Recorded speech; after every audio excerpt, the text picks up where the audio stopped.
আদ্রিতার চোখে নীল ছিল নিছকই একজন চাকর। সে সারাদিন আদ্রিতার ভাই ফরমাস খেটেও ওকে সন্তুষ্ট করতে পারত না।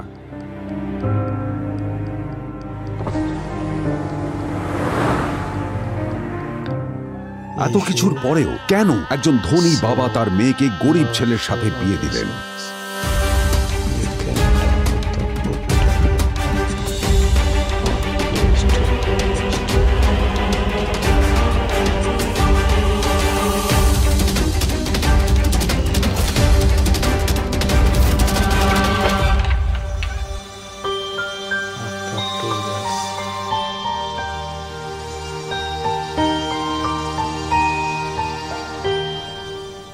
এবং তারপরে সেই মেয়েটি তার গরিব স্বামীর কাছ থেকে নতুন বছরে এমন একটা গিফট পেয়েছিল যে তার চক্ষু স্থির হওয়ার জোগাড় হয়েছিল।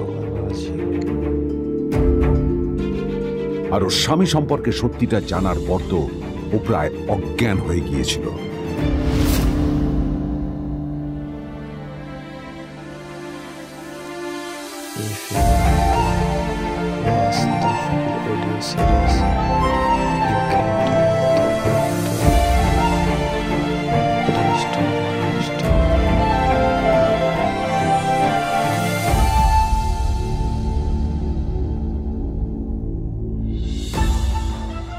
আমার বাবা সবচেয়ে বড় ভুল করেছে তোমার মতো একটা গরিব ছেলের সাথে আমার বিয়ে দিয়ে। আমার সব বন্ধুদের স্বামীরা ওদের কত দামি দামি গিফট দেয়, আর তুমি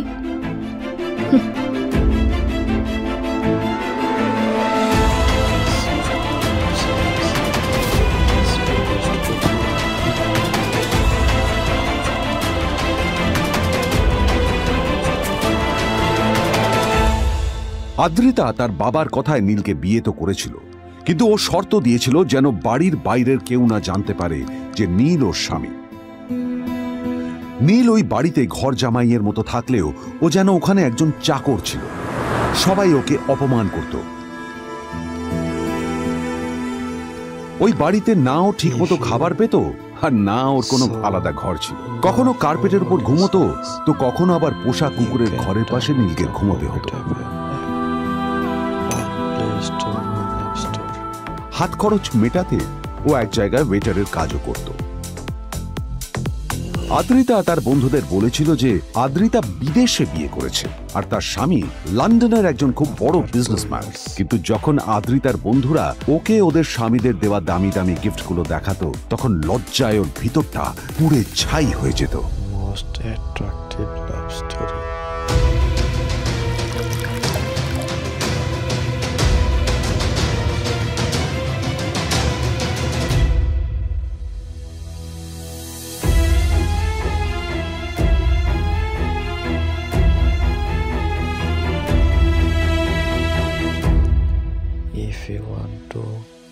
এই যে শোনো, নিউ ইয়ারে আমার একটা গিফট চাই তোমার থেকে। আর গিফট যেন দামি হয়, হ্যাঁ, মানে খুব দামি, কয়েক লাখ টাকা। ওকে? কয়েক লাখ টাকা? কিন্তু অদ্রিতা, এত টাকা আমি একসাথে কখনো দেখিনি। তোমাকে এত দামি গিফট আমি কি করে দেব? এটা তো তোমার বিয়ে করার আগে ভাবা উচিত ছিল। একজন পুরুষ মানুষ হয়ে নিজের স্ত্রীর এইটুকু ইচ্ছা তুমি পূরণ করতে পারবে না? স্ত্রীর এই কথাগুলো নীলকে আহত করে। নিঃশব্দে ওখান থেকে চলে যায় নীল।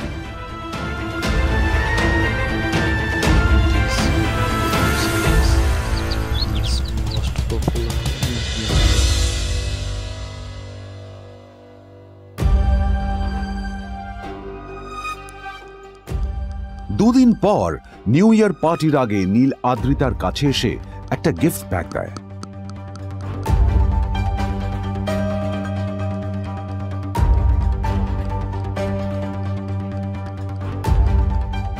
আদ্রিতা মুখ বেজার করে বাক্সটা খুলল, তবে তারপর বাক্সের ভেতরে গিফটটা দেখতেই ও চমকে গেল।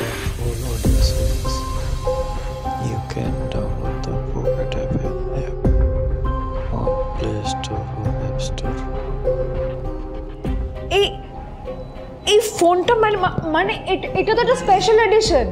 এটার দাম তো 3 কোটি টাকা। তুমি এটা পেলে কোথা থেকে? আসলে এটা অরিজিনাল নয়। আমি ওই ফোনটারই একটা কপি এনেছি।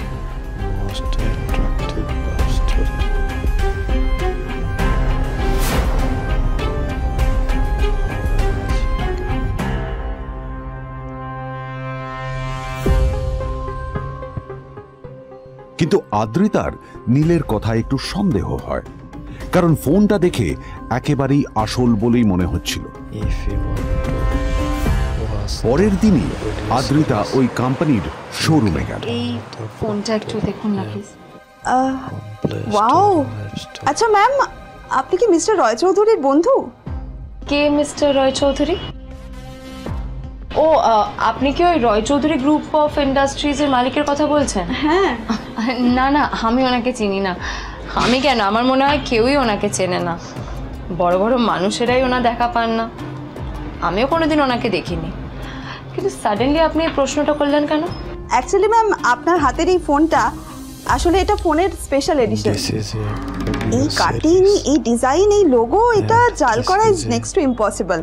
আর গোটা ভারতে বিক্রি হওয়া এই ফোনের সেকেন্ড পিস এটা, যেটা মিস্টার রয় চৌধুরী কিনেছিলেন। সেজন্য জিজ্ঞেস করছি ম্যাম, আপনি এই ফোনটা কোথা থেকে পেলেন? তবে কি নীলই মিস্টার রয় চৌধুরী, নাকি নীল এই ফোনটা চুরি করেছে? বেকার নীলের কাছেই কোটি টাকার ফোন কোথা থেকে এলো? নীলের সত্যিটা তাহলে কি? আর ও যদি সত্যি বড় লোক হয়ে থাকে, তবে ও নিজের শ্বশুর বাড়িতে খরচামাই হই বা থাকে কেন? আদ্রিতা এসব কথাই মনে মনে ভাবছিল। তবে আদ্রিতার বিশ্বাস ছিল যে কোনো না কোনো মতলব করেই নীল এই ফোনটা আদ্রিতার জন্য নিয়ে এসেছিল। কিছুদিন পর আদ্রিতা সেই ফোনটার কথা ভুলে গেল। নীল সকাল সকাল ঘুরতে বেরিয়েছে বাইরে।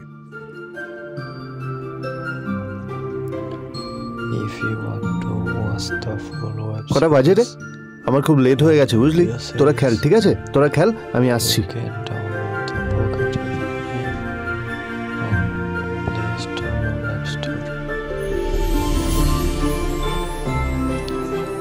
This is a audio series, and this is a highest profile audio series in the India. নীল, জল পড়ছে না কেন দেখো না। নীল, নীল, নীল কোথায় গেল? নীল,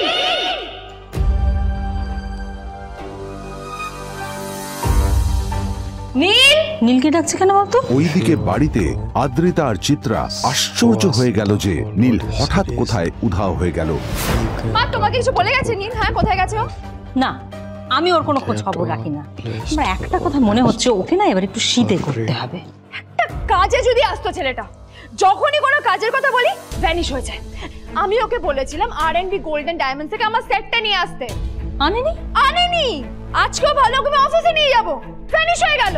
কোথায় গেল কে জানে। আমার ভাগ্যে জুটেছে এরকম একটা ছেলে। এই যে তুমি কেন বিয়েটা দিয়েছিলে আমাকে? এটা আবার কি বলছিস? আমার কি দোষ?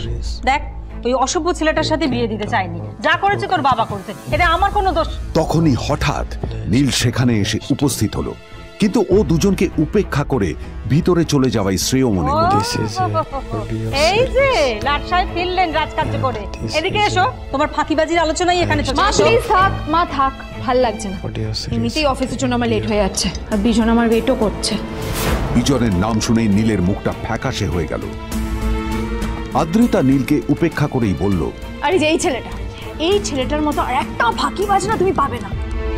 তুমি কেন দাঁড়িয়ে আছো? এই যে শোনো শোনো শোনো শোনো, দাঁড়িয়ে আছো কেন? তোমাকে আমি বলেছিলাম R&B গোল্ড ডায়মন্ডস থেকে আমার সেটটা তুলেছো, তোলোনি তো। এইটা চাই না আমার। তুমি আমার সাথে অফিসে যাবে, ফেরার পথে তুমি সেটটা নিয়ে আসবে। তোমার জন্য সবসময় লেট হয়ে যাবে, তোমার জন্য বিরক্ত লাগে। আর ব্যাগটা নিয়ে ওর পেছন পেছন কোথায় যাচ্ছ? যা দিয়ে ওখানে রেখে এসো। নীল চিত্রার সাথে মাঝে মাঝে ঝগড়া করলেও তার স্ত্রী আদ্রিতার সাথে ও কখনো ঝগড়া করতো না। সত্য সব অপদার্থ।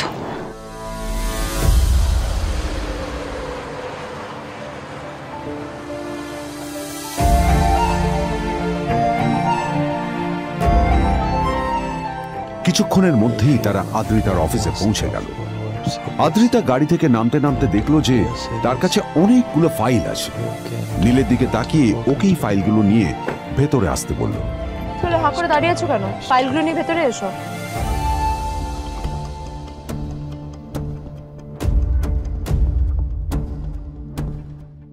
আদ্রিতা যখন ওর ক্যাবিনে পৌঁছলো তখন দেখলো সেখানে আগে থেকেই ওর বন্ধু এবং বিজনেস পার্টনার বিজন বসে ওর জন্য অপেক্ষা করছে।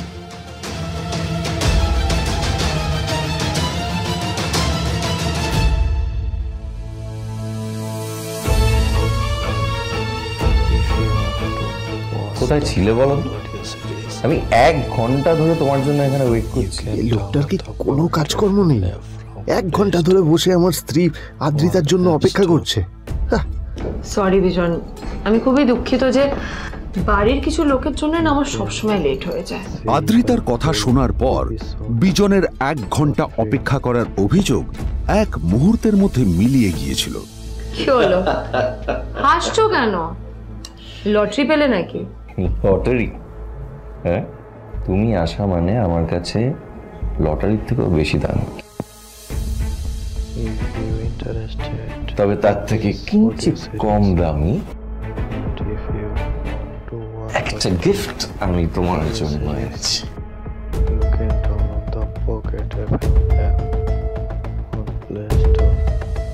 This is a rare diamond necklace for you. এটা আমার জন্য? সত্যি? এই শহরে এটা খুঁজে পাওয়া খুব বিরল। Just like you. Like it? Thank you. You're welcome. Thank you for the gift. আসি তাহলে এখন। If you want to watch the full audio series, you can download the Pocket FM Adrita, from Play Store. আমি আজ পর্যন্ত তোমাকে কোনো রকম উপদেশ দিইনি, কিন্তু আজ আমি তোমাকে বলতে বাধ্য হচ্ছি। এই যে এই লোকটা তোমাকে শুধুমাত্র ইমপ্রেস করার জন্য একটা নকল সস্তার হীরের গয়না দিয়ে গেছে। এরকম একটা লোকের সাথে তোমার মেশা উচিত না। ভবিষ্যতে কিন্তু তুমি বিপদে পড়বে। আদ্রিতা, আমি তোমাকে কথা দিচ্ছি, আমি তোমার জন্য আসল রেয়ার একটা হীরের গয়না এনে দেবো, এর চেয়েও দামি, এর চেয়ে অনেক অনেক বেশি দামি। তার জন্য আমাকে যাই করতে হোক না কেন, আমি তোমাকে একদিন ঠিক এনে দেবো, ঠিক এনে দেবো তোমাকে। তাদের বিয়ে হয়েছে 2.5 বছর। এর মধ্যে প্রথমবার তার মনে হলো নীল তার জন্য লড়াই করছে। নীলের এই রূপটা দেখে আদ্রিতা চমকে গেল। আজ প্রথমবারের মতো আদ্রিতার মনে প্রশ্ন এলো, নীলকে নিজের থেকে দূরে সরিয়ে রেখে আমি কি কোনো ভুল করছি? না না, এটা আমি কি ভাবছি? বিজন আমার বিজনেস পার্টনার, ও আমাদের মেইন ইনভেস্টর। নীলের এই অ্যাকশনের কারণে বিজন আমার কোম্পানি থেকে ব্যাক আউট করে গেলে কি হবে? না না না না না, নীলের জন্য আমি আমার এত বছরের পরিশ্রমকে জলে দিতে পারি না। আমার নীলকে নয়, আমার বিজনকে প্রয়োজন। এইসব ভাবতে ভাবতে আদ্রিতার নীলের ওপর রাগ হতে শুরু করে। আদ্রিতার রাগ তখন চরমে উঠে যায়। আজ প্রথমবার নীল আদ্রিতার সাথে খারাপ ব্যবহার করেছে। How dare you! তোমার এত বড় সাহস! হ্যাঁ, তোমাকে কে অধিকার দেয় বলো তো যে তুমি আমারই অফিসে দাঁড়িয়ে আমাকেই এতগুলো উল্টোপাল্টা কথা তুমি শোনালে? তোমাকে এখানে আনাই আমার ভুল হয়েছে, সবচেয়ে বড় ভুল হয়েছে। এবার চুপচাপ এখান থেকে বেরিয়ে যাও, right now. Get out! Neel আদ্রিতার এই কথার কোনো উত্তর দিল না। নীল জানতো যে ও যতই কথা বাড়াবে আদ্রিতা ততই বেশি রেগে যাবে। আদ্রিতা যেন তেন ভাবে নিজের রাগ চেপে ব্যাপারটা ওখানেই শেষ করার চেষ্টা করলো, কিন্তু ও তো জানতো না যে ব্যাপারটা তখন সবে শুরু হয়েছে। কি হলো, শুনতে পাচ্ছিস না? কালা নাকি? আমারই সামনে দাঁড়িয়ে আমার কেনা গিফট নিয়ে তুই মজা করলি? কত বড় সাহস রে তোর!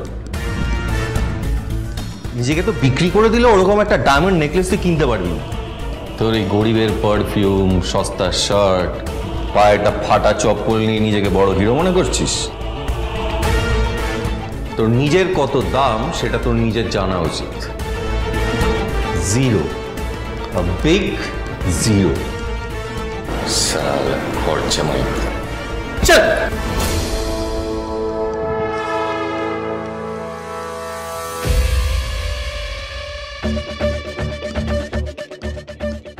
নীল তখনও ঝামেলা করার মেজাজ ছিল না, কিন্তু যখন কেউ অন্যের নীরবতা সুযোগ নিতে শুরু করে তখন কথা বলাটা প্রয়োজন। নীল আঙুল তুলে পেছনের দিকে ইশারা করে। প্রথম কথা, ওই যে ওখানে দাঁড়িয়ে আছে, ও আমার স্ত্রী।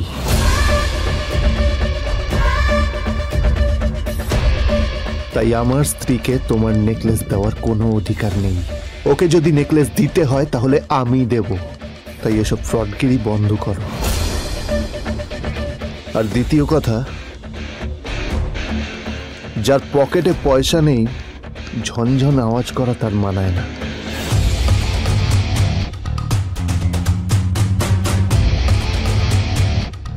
নীল বিজনকে তার সোয়াগ দেখিয়ে বেরিয়ে গেল।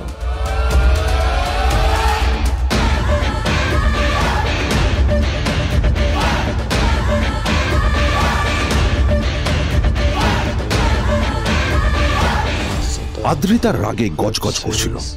ওর জ্বলন্ত চোখের সামনে শুধু নীলের মুখটা ভেসে উঠছিল। ও যতই নীলের কথা ভাবছিল ততই ওর রাগ বেড়ে যাচ্ছিল। গত কয়েক মাস ধরে আদ্রিতার কোম্পানির অবস্থা একেবারেই ভালো ছিল না। আদ্রিতা তা সামলানোর আপ্রাণ চেষ্টা করছিল।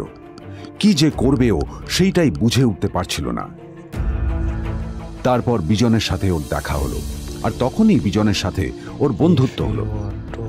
বিজন একটা খুব বড় পরিবারের সদস্য। আজ বিজন শুধুমাত্র আদ্রিতার কোম্পানির একজন বিজনেস পার্টনারই নয়, সাথে বড় ইনভেস্টরও। আর শুধুমাত্র বিজনের কারণেই আদ্রিতার কোম্পানি এখনো চলছে। এই কোম্পানির সমস্ত লস বিজনই বহন করে এবং আদ্রিতারও ওকে তাই খুব প্রয়োজন। বিজনের সাথে বন্ধুত্ব করা আদ্রিতার পক্ষে সহজ কাজ ছিল না। অনেক কাঠখড় পুড়িয়ে আদ্রিতা ওর কাছাকাছি এসেছিল। সবকিছু ঠিকঠাকই চলছিল, সবকিছুই আদ্রিতার প্ল্যান অনুযায়ী হচ্ছিল, কিন্তু নীল আজ এসে সবকিছু নষ্ট করে দিল। কি দরকার ছিল বুঝতে পারছি না। কি দরকার ছিল নীলের বিজনকে এতগুলো কথা শোনানোর? এবার বিজন আমাকে টাকা দেবে কিনা সেটাও জানি না। আমার কোম্পানিতে ইনভেস্ট করতে চাইবে কিনা সেটাও বুঝতে পারছি না। কি করব?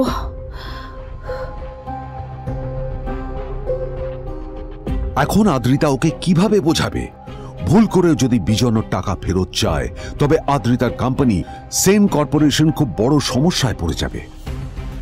তারপর কি হবে? সেন পরিবারের দেখভাল কে করবে? এইসব ভাবতে ভাবতে আদ্রিতা নিজের উপরেও রেগে গেল। আসলে দোষটা ওর নিজেরই।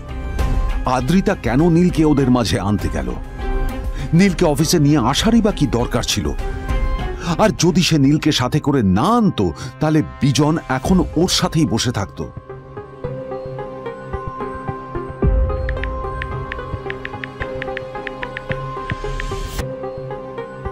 প্যামেলা, আমি মিটিংয়ে বেরোবো, আমার চেঞ্জটা একটু নিয়ে এসো প্লিজ।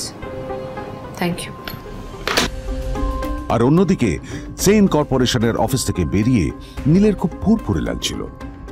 তখনই হঠাৎ ওর ফোনটা বেজে উঠল। ফোনটা ছিল মিস্টার রায় চৌধুরীর। তিনি ছিলেন শহরের সব থেকে বড় বিজনেসম্যান। হ্যাঁ মিস্টার রায় চৌধুরী, আমি আপনাকেই ফোন করতে যাচ্ছিলাম। আমি একজন বিশেষ লোকের সাথে তোমার একটা মিটিং ফিক্স করেছি। ওর অ্যাড্রেস আমি তোমাকে টেক্সট করে দিয়েছি। আমি চাই তুমি ওই লোকটার সাথে মিট করো। ঠিক আছে, আমি যে কোনো কারোর সাথে দেখা করতে পারি, কিন্তু তার জন্য আপনাকে আমার দুটো শর্ত মানতে হবে। প্রথমটা, আমার জন্য একটা রেয়ার হীরের নেকলেস আপনাকে জোগাড় করে আনতে হবে। আর দ্বিতীয়টা, আমি আপনাকে টেক্সট করছি, এটাও কিন্তু একই রকম জরুরি। এই দুটো কাজ আপনাকে যত তাড়াতাড়ি সম্ভব করে ফেলতে হবে আমার জন্য, ঠিক আছে? তোমার অ্যাকাউন্টে কিছু টাকা পাঠিয়েছি। কিছু জামা কাপড় কেনো, যাতে তুমি ভদ্র সমাজে আসার যোগ্য হও, আর তোমাকে আমি স্বামীর পরিচয় দিতে লজ্জা না পাই। তোমার কারণে আমার পরিবার লজ্জা পাবে, আমি সেটা চাই না। যখনই দেখি তখনই তুমি ভিকিরির মতো ছেঁড়া ফাটা জামা কাপড় পরে থাকো। আসলে আদ্রিতার বাড়িতে আজ ফ্যামিলি ডিনার পার্টি ছিল, আর শেষবার নীলের জন্য ওকে অনেক ঝামেলা পোহাতে হয়েছিল। মেসেজ পড়ে নীল ফোনটা নিজের পকেটে রেখে রাস্তার ধারে গিয়ে একটা ট্যাক্সি থামানোর জন্য হাত বাড়িয়ে দিল। নীল ট্যাক্সি ধরে গোল্ডেন সিটি অ্যাভিনিউর দিকে বেরিয়ে পড়ল। গোল্ডেন সিটি অ্যাভিনিউ শুধু কলকাতারই নয়, এটা ছিল সারা পশ্চিমবঙ্গের সবচেয়ে বিলাসবহুল সোসাইটিগুলোর মধ্যে একটা। আসলে এই সেই জায়গা যেখানে মিস্টার রায়চৌধুরী আজ তার জন্য গোপন মিটিং ফিক্স করেছিলেন, কিন্তু নীল কার সাথে দেখা করতে যাচ্ছে এ সম্পর্কে ওর কোনো ধারণাই ছিল না। যখন নীল সেখানে পৌঁছল, পুলভিলার বাগানে বসে থাকা লোকটিকে দেখে রাগে নীলের রক্ত ফুটতে শুরু করলো। নীল ওখানে না দাঁড়িয়ে বেরিয়ে গেল। তখনই হঠাৎ একটা মেসেজ এলো। আসলে আজ আদ্রিতার ফ্যামিলি গ্যাদারিং এ যাওয়ার আগে নীলকে ওর হাই স্কুলের রিইউনিয়নেও যেতে হতো। গ্র্যাজুয়েশনের পর এত বছরে এই প্রথম নীল তার কোনো কলেজ বা স্কুলের রিইউনিয়নে যাচ্ছে। এতগুলো বছরে নীল তার কোনো বন্ধুর সাথেই দেখা করেনি। নীলের তার পুরনো সহপাঠীদের কথা মনে পড়তে লাগলো, যাদের সাথে ও স্কুলে মজা করত। আজ আবার ওদের সকলের সাথে নীলের দেখা হবে।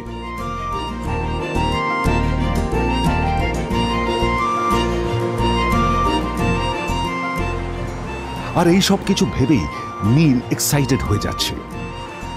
আসলে সোহিনীকে নীল তার স্কুল টাইমে পছন্দ করত।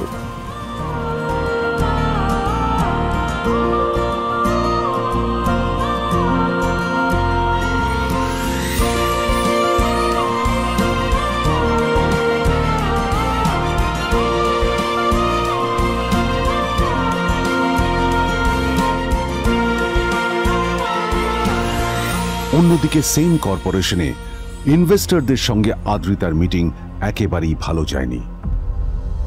তাকে দেখে বেশ গম্ভীর মনে হচ্ছিল।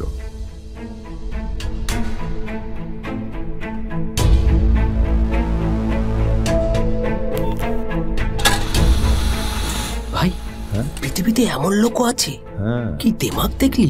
হ্যাঁ, কাজকর্ম তো কিছু করার নেই, আর কিছু করেও না। হ্যাঁ, শুধু চলে এসছে আমাদের ম্যাডামকে রাখাতে। এই 1 বছরে না কিচ্ছু বদলায়নি। আরে আমি তো ভেবেছিলাম যে এর সাথে ম্যাডামের আর কোনো সম্পর্কই নেই, কিন্তু না, এখন যা দেখছি উল্টে ম্যাডামের মাথায় উঠে নাচছে। আমার মাঝে মাঝে মনে হয় এদের দুজনের বিয়ে কিভাবে হলো। আর বিয়ে তো অনেক পরের কথা, 2 বছর হয়ে গেল, এদের এখনো ডিভোর্স হলো না। হ্যাঁ, আমার তো ভাবলে কিরকম অবাক লাগছে। যা বলেছিস।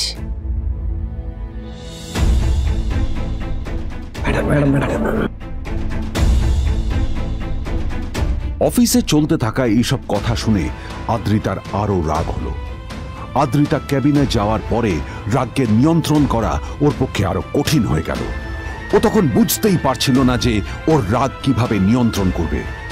আদ্রিতা এটাও ভাবছিল যে নীলের জন্য ওকে আর কত অপমানিত হতে হবে। এসব ভাবতে ভাবতেই আদ্রিতার চোখ গেল ওর বাবার ছবিটার দিকে।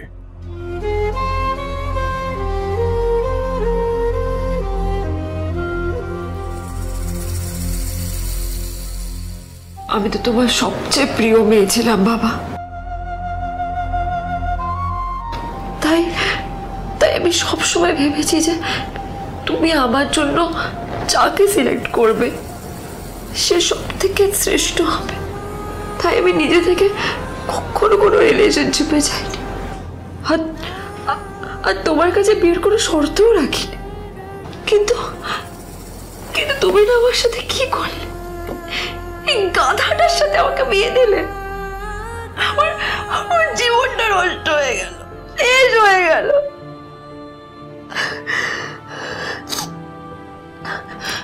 আমি যদি একটু জানতাম যে ও কিছু করে না, ঘর চাপাই হয়ে থাকবে, এইসব কাজকর্ম করে, তাহলে আমি কোনোদিনই বিয়েতে রাজি হতাম না বাবা, কোনোদিন না, কোনোদিন।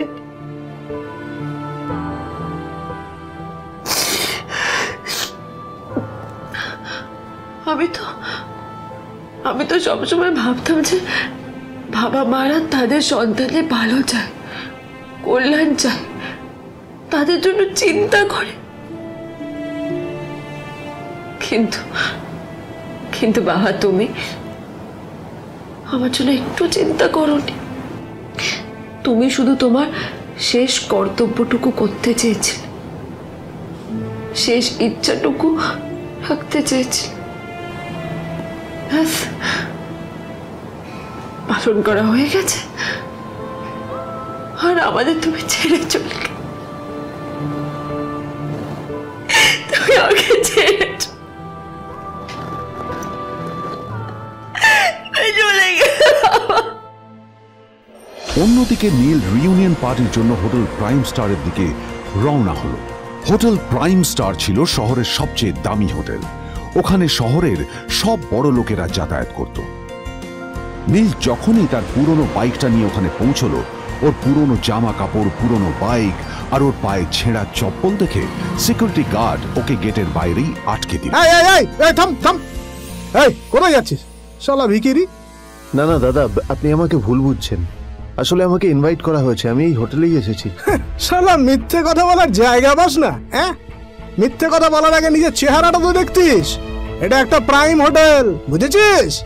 এখানে সব শহরের বড় বড় লোকেরা তাদের বড় বড় গাড়ি নিয়ে আসে। শালা তোর মতো একটা ভিখিরি একটা ফ্যাট প্যাটে আওয়াজ বের করা বাইক নিয়ে চলে এসেছিস, আর আমি তোকে ঢুকতে দেবো না? দাদা, আমাকে ইনভাইট করা হয়েছে। আমাকে শুনুন, চল আমাকে একবার ঢুকতে দিন আমাকে। নীল পড়ে যেতেই একটা দামি গাড়ি ওখানে এসে দাঁড়ালো। এই গাড়িটি আর অন্য কারো নয়, হোটেল প্রাইমের মালিক মিস্টার খান্নার ছিল। কি হচ্ছে কি এটা? হোটেলের গেটের সামনে এসব এসব ক্যাশ চলছে এখানে। হোটেলের বদনাম হবে না এতে? স্যার দেখুন না, এই যে ভিখিরিটা হোটেলে ঢুকতে যাচ্ছে, আমি বারণ করছি, শুনছে না স্যার? Shut up! আপনি কি করতে আছেন? কে কি হচ্ছে দেখি দেখি কে? মিস্টার খান্না তার চশমা খুলে নীলের দিকে দেখলেন, আর ওনার মুখটা হাঁ হয়ে গেল।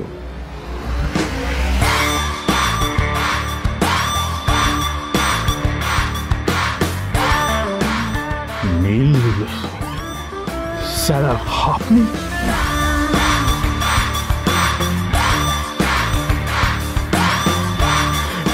Extremely sorry sir. Sir sir, আপনি একটা ইনফর্ম করেননি কেন আমাকে? আপনি আসবেন জানলে তো আমি নিজে রিসিভ করতে আসতাম আপনাকে। ঠিক আছে, আপনি ব্যস্ত হবেন না প্লিজ। জানোইনি কে? নিজের বসকে এভাবে একজন ভিখারিকে হাতে পায়ে ধরতে দেখে গার্ডটিও অবাক হয়ে গেল। আরে sir, sorry sir, extremely sorry, আপনি আমার সঙ্গে আসুন। সরি স্যার, সরি, ভুল হয়ে গেছে স্যার। সালাম স্যার। নীল কি তবে সত্যিই একজন খুব বড়লোক কেউ? জানতে পকেট এফএম এর এই সম্পূর্ণ গল্পটি শুনুন বস, দুনিয়া যার বসে, যেটা ভারতীয়রা সবচেয়ে বেশি শুনছে। বিনামূল্যে গল্প শুনতে নিচের ইনস্টল বাটনে ক্লিক করুন এবং পকেট এফএম ডাউনলোড করুন।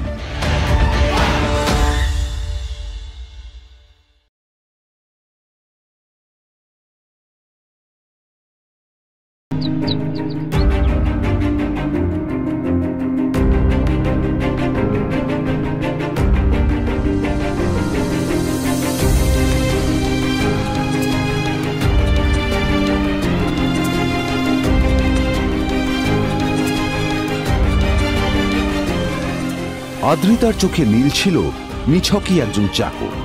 সে সারাদিন আদ্রিতার ভাই ফরমাস খেটেও ওকে সন্তুষ্ট করতে পারত না।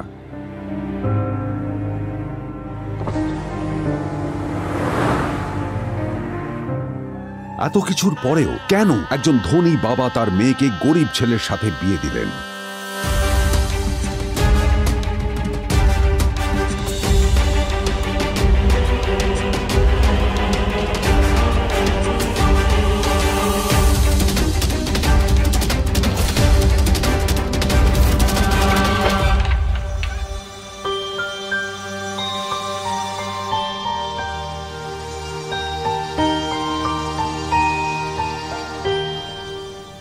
এবং তারপরে সেই মেয়েটি তার গরিব স্বামীর কাছ থেকে নতুন বছরে এমন একটা গিফট পেয়েছিল যে তার চক্ষু স্থির হওয়ার জোগাড় হয়েছিল।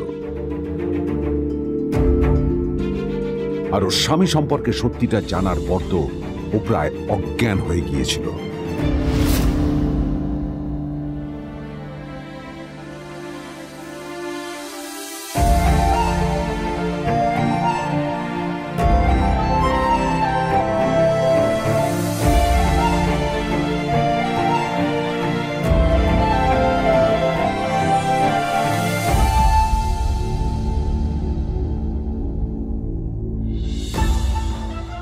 আমার বাবা সবচেয়ে বড় ভুল করেছে তোমার মতো একটা গরিব ছেলের সাথে আমার বিয়ে দিয়ে। আমার সব বন্ধুদের স্বামীরা ওদের কত দামি দামি গিফট দেয়, আর তুমি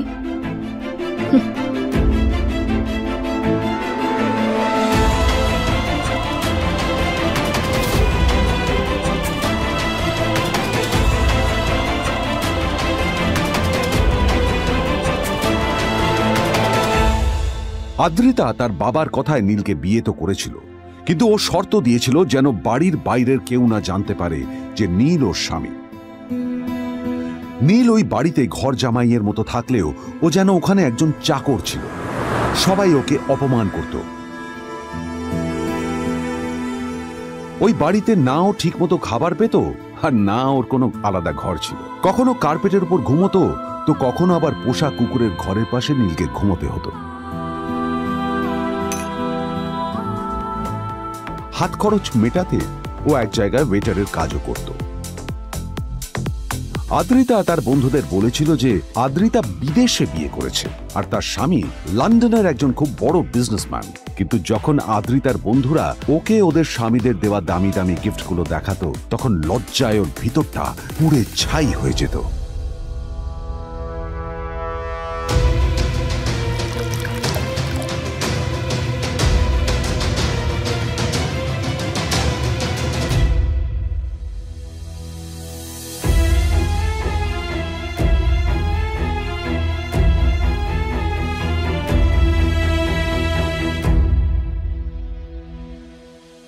এই যে শোনো, নিউ ইয়ারে আমার একটা গিফট চাই তোমার থেকে, আর গিফট যেন দামি হয়। হ্যাঁ, মানে খুব দামি, কয়েক লাখ টাকা। ওকে?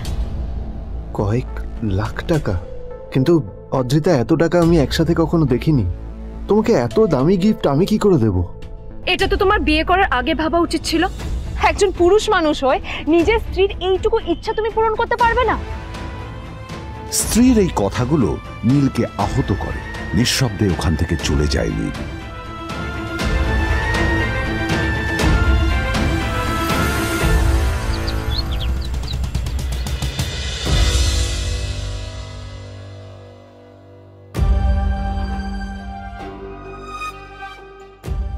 দুদিন পর নিউ ইয়ার পার্টির আগে নীল আদ্রিতার কাছে এসে একটা গিফট প্যাক দেয়।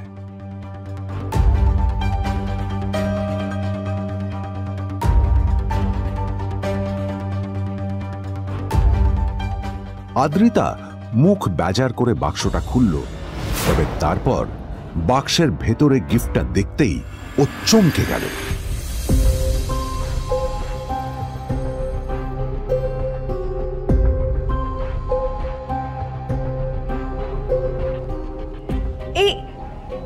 এই ফোনটা মানে এটা তো একটা স্পেশাল এডিশন। এটার দাম তো 3 কোটি টাকা। তুমি এটা পেলে কোথা থেকে? আসলে এটা অরিজিনাল নয়। আমি ওই ফোনটারই একটা কপি এনেছি।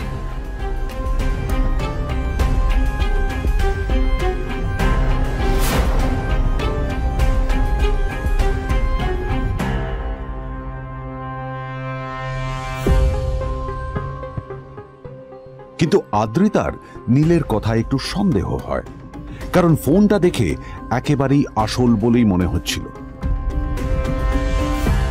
পরের দিনই আদ্রিতা ওই কোম্পানির শোরুমে গেল। এই ফোনটা একটু দেখুন না প্লিজ। ওয়াও, আচ্ছা ম্যাম, আপনি কি মিস্টার রয় চৌধুরীর বন্ধু? কে মিস্টার রয় চৌধুরী? ও, আপনি কি ওই রয় চৌধুরী গ্রুপ অফ ইন্ডাস্ট্রিজের মালিকের কথা বলছেন? হ্যাঁ। না না, আমি ওনাকে চিনি না। আমি কেন, আমার মনে হয় কেউই ওনাকে চেনে না। বড় বড় মানুষেরাই ওনা দেখা পান না। আমিও কোনোদিন ওনাকে দেখিনি, কিন্তু সাডেনলি আপনি এই প্রশ্নটা করলেন কেন? অ্যাকচুয়ালি ম্যাম, আপনার হাতের এই ফোনটা আসলে এটা ফোনের স্পেশাল এডিশন। এই কাটিং, এই ডিজাইন, এই লোগো, এটা জাল করা ইজ নেক্সট টু ইম্পসিবল। আর গোটা ভারতে বিক্রি হওয়া এই ফোনের সেকেন্ড পিস এটা, যেটা মিস্টার রয় চৌধুরী কিনেছিলেন। সেজন্যই জিজ্ঞেস করছি ম্যাম, আপনি এই ফোনটা কোথা থেকে পেলেন? তবে কি নীলই মিস্টার রয় চৌধুরী, নাকি নীল এই ফোনটা চুরি করেছে? বেকার নীলের কাছেই কোটি টাকার ফোন কোথা থেকে এলো? নীলের সত্যিটা তাহলে কি? আর ও যদি সত্যি বড় লোক হয়ে থাকে, তবে ও নিজের শ্বশুর বাড়িতে খরচামাই হয়েই বা থাকে কেন? আদ্রিতা এসব কথাই মনে মনে ভাবছিল। তবে আদ্রিতার বিশ্বাস ছিল যে কোনো না কোনো মতলব করেই নীল এই ফোনটা আদ্রিতার জন্য নিয়ে এসেছিল। কিছুদিন পর আদ্রিতা সেই ফোনটার কথা ভুলে গেল। নীল সকাল সকাল ঘুরতে বেরিয়েছে বাইরে।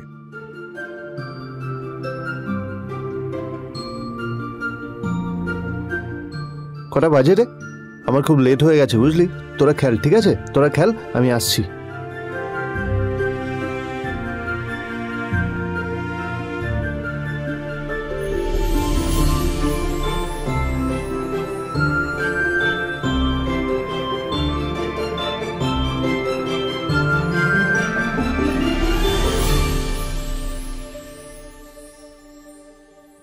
নীল, জল পড়ছে না কেন দেখো না।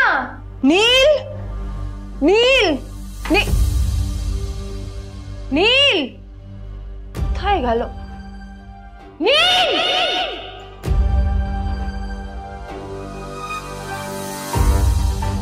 নীল, নীলকে ডাকছে কেন বলতো? ওইদিকে বাড়িতে আদ্রিতা আর চিত্রা আশ্চর্য হয়ে গেল যে নীল হঠাৎ কোথায় উধাও হয়ে গেল। মা তোমাকে কিছু বলে গেছে নীল? হ্যাঁ, কোথায় গেছে ও? না, আমি ওর কোনো খোঁজ খবর রাখি না। এবার একটা কথা মনে হচ্ছে, ওকে না এবার একটু শীতে করতে হবে।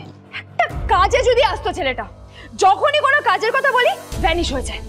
আমি ওকে বলেছিলাম R&B গোল্ডেন ডায়মন্ড থেকে আমার সেটটা নিয়ে আসতে, আনেনি। আজকেও ভালো করে অফিসে নিয়ে যাব, ভ্যানিশ হয়ে গেল। কোথায় গেল কে জানে। আমার ভাগ্যে জুটেছে এরকম একটা ছেলে। এই যে তুমি কেন বিয়েটা দিয়েছিলে আমাকে? এটা আবার কি বলছিস? আমার কি দোষ?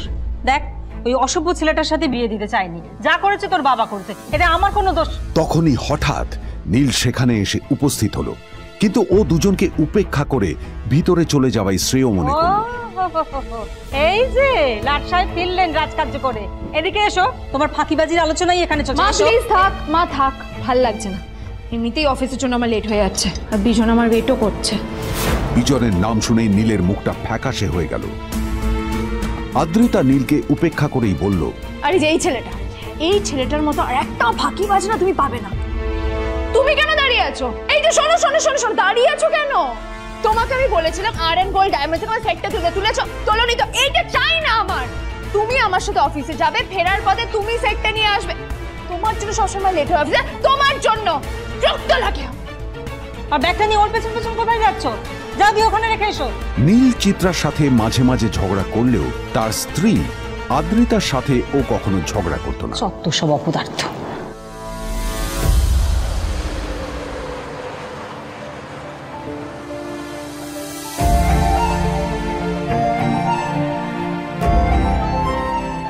কিছুক্ষণের মধ্যেই তারা আদ্রিতার অফিসে পৌঁছে গেল।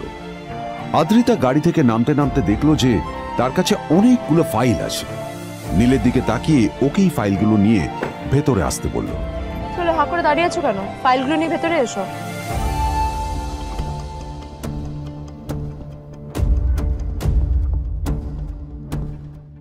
আদ্রিতা যখন ওর ক্যাবিনে পৌঁছলো, তখন দেখলো সেখানে আগে থেকেই ওর বন্ধু এবং বিজনেস পার্টনার বিজন বসে ওর জন্য অপেক্ষা করছে।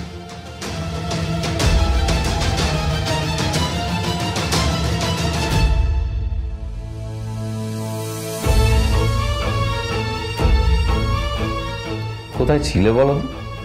আমি 1 ঘন্টা ধরে তোমার জন্য এখানে ওয়েট করছি। এই লোকটার কি কোনো কাজকর্ম নেই? 1 ঘন্টা ধরে বসে আমার স্ত্রী আদ্রিতার জন্য অপেক্ষা করছে। সরি বিজন, আমি খুবই দুঃখিত যে বাড়ির কিছু লোকের জন্য না আমার সবসময় লেট হয়ে যায়। আদ্রিতার কথা শোনার পর বিজনের 1 ঘন্টা অপেক্ষা করার অভিযোগ 1 মুহূর্তের মধ্যে মিলিয়ে গিয়েছিল। কি হলো? হাসছো কেন? লটারি পেলে নাকি? লটারি? হ্যাঁ, তুমি আসা মানে আমার কাছে লটারির থেকেও বেশি দাম। তবে তার থেকে কিঞ্চিত কম দামি একটা গিফট আমি তোমার জন্য এনেছি।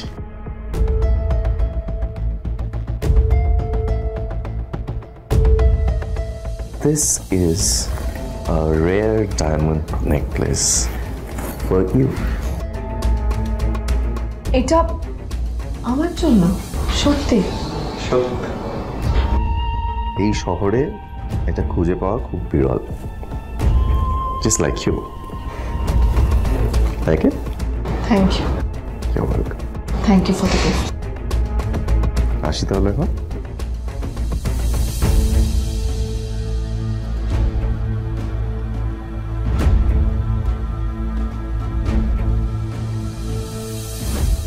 আদ্রিতা, আমি আজ পর্যন্ত তোমাকে কোনো রকম উপদেশ দিইনি, কিন্তু আজ আমি তোমাকে বলতে বাধ্য হচ্ছি। এই যে এই লোকটা তোমাকে শুধুমাত্র ইমপ্রেস করার জন্য একটা নকল সস্তার হীরের গয়না দিয়ে গেছে। এরকম একটা লোকের সাথে তোমার মেশা উচিত না। ভবিষ্যতে কিন্তু তুমি বিপদে পড়বে। আদ্রিতা, আমি তোমাকে কথা দিচ্ছি, আমি তোমার জন্য আসল রেয়ার একটা হীরের গয়না এনে দেবো, এর চেয়েও দামি, এর চেয়ে অনেক অনেক বেশি দামি। তার জন্য আমাকে যাই করতে হোক না কেন, আমি তোমাকে একদিন ঠিক এনে দেবো, ঠিক এনে দেবো তোমাকে। তাদের বিয়ে হয়েছে 2.5 বছর। এর মধ্যে প্রথমবার তার মনে হলো নীল তার জন্য লড়াই করছে। নীলের এই রূপটা দেখে আদ্রিতা চমকে গেল। আজ প্রথমবারের মতো আদ্রিতার মনে প্রশ্ন এলো, নীলকে নিজের থেকে দূরে সরিয়ে রেখে আমি কি কোনো ভুল করছি? না না, এটা আমি কি ভাবছি? বিজন আমার বিজনেস পার্টনার, ও আমাদের মেইন ইনভেস্টর। নীলের এই অ্যাকশনের কারণে বিজন আমার কোম্পানি থেকে ব্যাক আউট করে গেলে কি হবে?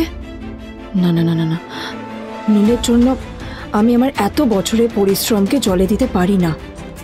আমার নীলকে নয়, আমার বিজনকে প্রয়োজন। এইসব ভাবতে ভাবতে আদ্রিতার নীলের ওপর রাগ হতে শুরু করে।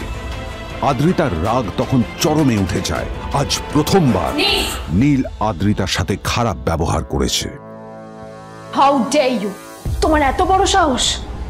হ্যাঁ, তোমাকে কে অধিকার দেয় বলো তো যে তুমি আমারই অফিসে দাঁড়িয়ে আমাকেই এতগুলো উল্টোপাল্টা কথা তুমি শোনালে?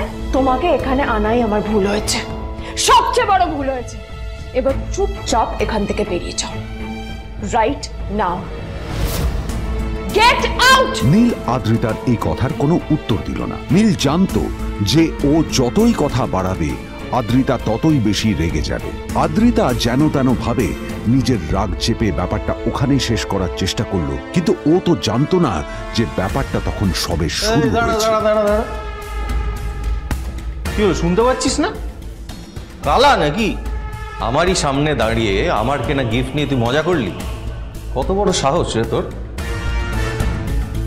নিজেকে তো বিক্রি করে দিলে ওরকম একটা ডায়মন্ড নেকলেস তুই কিনতে পারবি না। তোর এই গরিবের পারফিউম, সস্তা শার্ট, পায়ে একটা ফাটা চপ্পল নিয়ে নিজেকে বড় হিরো মনে করছিস? তোর নিজের কত দাম সেটা তোর নিজের জানা উচিত। Zero, big zero.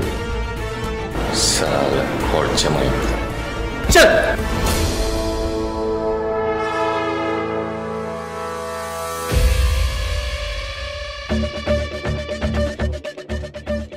নীল তখনও ঝামেলা করার মেজাজ ছিল না, কিন্তু যখন কেউ অন্যের নীরবতার সুযোগ নিতে শুরু করে তখন কথা বলাটা প্রয়োজন। নীল আঙুল তুলে পেছনের দিকে ইশারা করে। প্রথম কথা, ওই যে ওখানে দাঁড়িয়ে আছে, ও আমার স্ত্রী।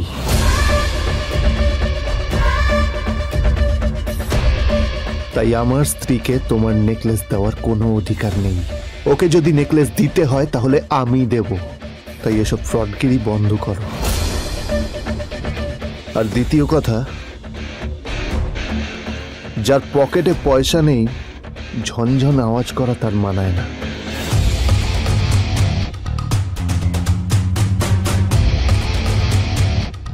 নীল বিজনকে তার সোয়াগ দেখিয়ে বেরিয়ে গেল।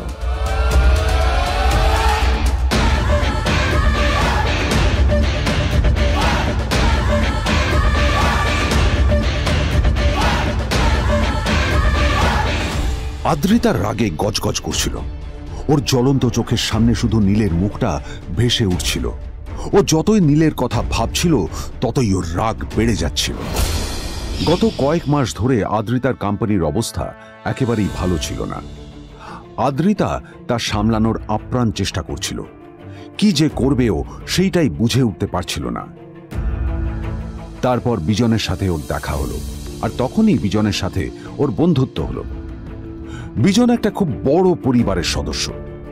আজ বিজন শুধুমাত্র আদ্রিতার কোম্পানির একজন বিজনেস পার্টনারই নয়, সাথে বড় ইনভেস্টরও। আর শুধুমাত্র বিজনের কারণেই আদ্রিতার কোম্পানি এখনো চলছে। এই কোম্পানির সমস্ত লস বিজনই বহন করে এবং আদ্রিতারও ওকে তাই খুব প্রয়োজন। বিজনের সাথে বন্ধুত্ব করা আদ্রিতার পক্ষে সহজ কাজ ছিল না। অনেক কাঠখড় পুড়িয়ে আদ্রিতা ওর কাছাকাছি এসেছিল। সবকিছু ঠিকঠাকই চলছিল, সবকিছুই আদ্রিতার প্ল্যান অনুযায়ী হচ্ছিল, কিন্তু নীল আজ এসে সবকিছু নষ্ট করে দিল। কি দরকার ছিল বুঝতে পারছি না। কি দরকার ছিল নীলের বিজনকে এতগুলো কথা শোনানোর? এবার বিজন আমাকে টাকা দেবে কিনা সেটাও জানি না, আমার কোম্পানিতে ইনভেস্ট করতে চাইবে কিনা সেটাও বুঝতে পারছি না। কি করব?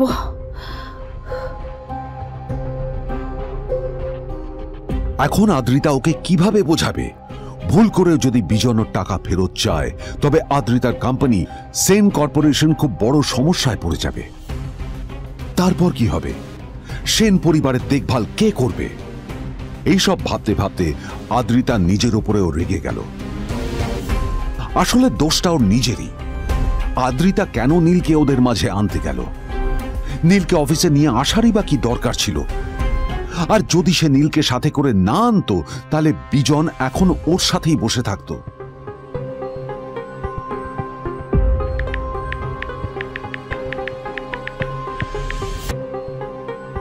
প্যামেলা, আমি মিটিংয়ে বেরোবো, আমার চেঞ্জটা একটু নিয়ে এসো প্লিজ। Thank you. আর অন্যদিকে সেন কর্পোরেশনের অফিস থেকে বেরিয়ে নীলের খুব ফুরফুরে লাগছিল। তখনই হঠাৎ ওর ফোনটা বেজে উঠল। ফোনটা ছিল মিস্টার রায় চৌধুরীর।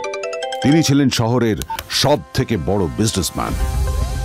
হ্যাঁ মিস্টার রায় চৌধুরী, আমি আপনাকেই ফোন করতে যাচ্ছিলাম। আমি একজন বিশেষ লোকের সাথে তোমার একটা মিটিং ফিক্স করেছি। ওর অ্যাড্রেস আমি তোমাকে টেক্সট করে দিয়েছি। আমি চাই তুমি ওই লোকটার সাথে মিট করো। ঠিক আছে, আমি যে কোনো কারোর সাথে দেখা করতে পারি, কিন্তু তার জন্য আপনাকে আমার দুটো শর্ত মানতে হবে। প্রথমটা, আমার জন্য একটা রেয়ার হীরের নেকলেস আপনাকে জোগাড় করে আনতে হবে। আর দ্বিতীয়টা, আমি আপনাকে টেক্সট করছি, এটাও কিন্তু একই রকম জরুরি। এই দুটো কাজ আপনাকে যত তাড়াতাড়ি সম্ভব করে ফেলতে হবে আমার জন্য, ঠিক আছে? তোমার অ্যাকাউন্টে কিছু টাকা পাঠিয়েছি। কিছু জামা কাপড় কেনো, যাতে তুমি ভদ্র সমাজে আসার যোগ্য হও, আর তোমাকে আমি স্বামীর পরিচয় দিতে লজ্জা না পাই। তোমার কারণে আমার পরিবার লজ্জা পাবে, আমি সেটা চাই না। যখনই দেখি তখনই তুমি ভিখিরির মতো ছেঁড়া ফাটা জামা কাপড় পরে থাকো। আসলে আদ্রিতার বাড়িতে আজ ফ্যামিলি ডিনার পার্টি ছিল, আর শেষবার নীলের জন্য ওকে অনেক ঝামেলা পোহাতে হয়েছিল। মেসেজ পড়ে নীল ফোনটা নিজের পকেটে রেখে রাস্তার ধারে গিয়ে একটা ট্যাক্সি থামানোর জন্য হাত বাড়িয়ে দিল। নীল ট্যাক্সি ধরে গোল্ডেন সিটি অ্যাভিনিউর দিকে বেরিয়ে পড়ল।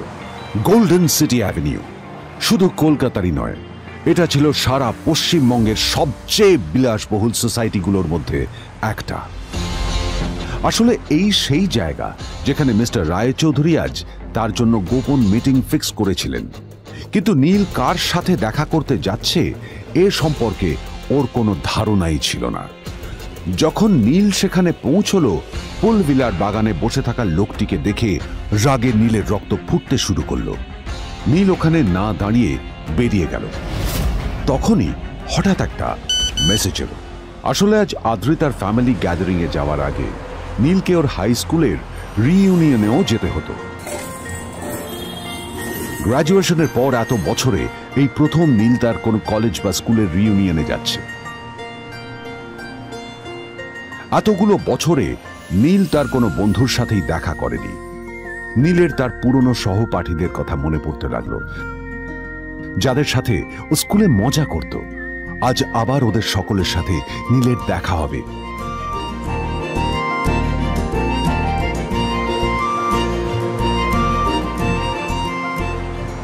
আর এই সব কিছু ভেবেই নীল এক্সাইটেড হয়ে যাচ্ছিল। আসলে সোহিনীকে নীল তার স্কুল টাইমে পছন্দ করত।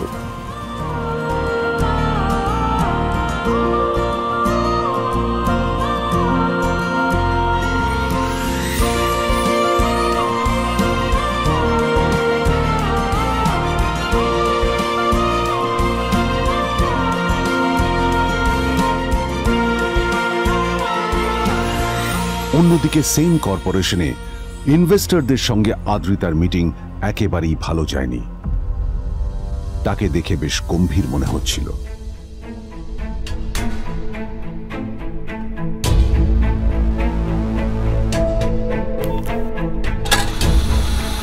ভাই পৃথিবীতে এমন লোকও আছে, কি দেমাগ দেখলি? হ্যাঁ, কাজকর্ম তো কিছু করার নেই, আর কিছু করেও না। হ্যাঁ, শুধু চলে এসছে আমাদের ম্যাডামকে রাখাতে। এই 1 বছরে না কিচ্ছু বদলায়নি। আরে আমি তো ভেবেছিলাম যে এর সাথে ম্যাডামের আর কোনো সম্পর্কই নেই, কিন্তু না, এখন যা দেখছি উল্টে ম্যাডামের মাথায় উঠে নাচছে। আমার মাঝে মাঝে মনে হয় এদের দুজনের বিয়ে কিভাবে হলো।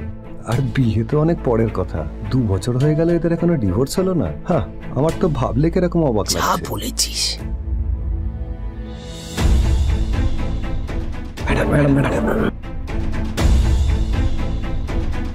অফিসে চলতে থাকা এইসব কথা শুনে আদ্রিতার আরো রাগ হলো। আদ্রিতা ক্যাবিনে যাওয়ার পরে রাগকে নিয়ন্ত্রণ করা ওর পক্ষে আরো কঠিন হয়ে গেল। ও তখন বুঝতেই পারছিল না যে ওর রাগ কিভাবে নিয়ন্ত্রণ করবে। আদ্রিতা এটাও ভাবছিল যে নীলের জন্য ওকে আর কত অপমানিত হতে হবে। এসব ভাবতে ভাবতেই আদ্রিতার চোখ গেল ওর বাবার ছবিটার দিকে।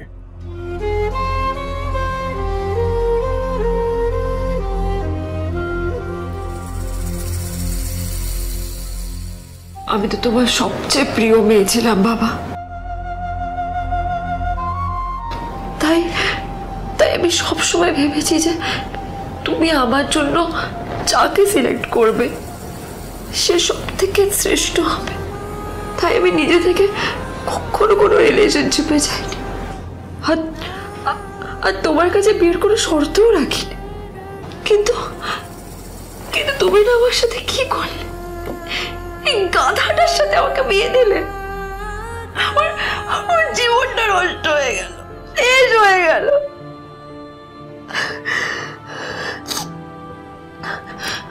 আমি যদি একটু জানতাম যে ও কিছু করে না, ঘর চাপাই হয়ে থাকবে, এইসব কাজকর্ম করে, তাহলে আমি কোনোদিনই বিয়েতে রাজি হতাম না বাবা, কোনোদিন না, কোনোদিন।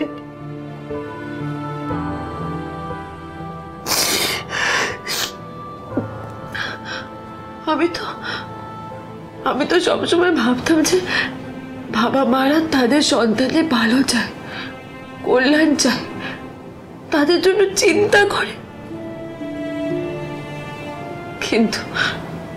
কিন্তু বাবা, তুমি আমার জন্য একটু চিন্তা করোনি। তুমি শুধু তোমার শেষ কর্তব্যটুকু করতে চেয়েছিলে, শেষ ইচ্ছাটুকু রাখতে চেয়েছিলে। পালন করা হয়ে গেছে, আর আমাদের তুমি ছেড়ে চলে গেলে। তুমি আমাকে ছেড়ে চলে গেলে। অন্যদিকে নীল রিউনিয়ন পার্টির জন্য হোটেল প্রাইম স্টারের দিকে রওনা হলো। হোটেল প্রাইম স্টার ছিল শহরের সবচেয়ে দামি হোটেল। ওখানে শহরের সব বড় লোকেরা যাতায়াত করত। নীল যখনই তার পুরনো বাইকটা নিয়ে ওখানে পৌঁছলো, ওর পুরনো জামা কাপড়, পুরনো বাইক আর ওর পায়ে ছেঁড়া চপ্পল দেখে সিকিউরিটি গার্ড ওকে গেটের বাইরেই আটকে দিল। কোথায় যাচ্ছিস শালা ভিখিরি? না না দাদা, আপনি আমাকে ভুল বুঝছেন। আসলে আমাকে ইনভাইট করা হয়েছে, আমি এই হোটেলেই এসেছি। শালা মিথ্যে কথা বলার জায়গা বাস না। হ্যাঁ, মিথ্যে কথা বলার আগে নিজের চেহারাটা তো দেখতিস। এটা একটা প্রাইম হোটেল, বুঝেছিস?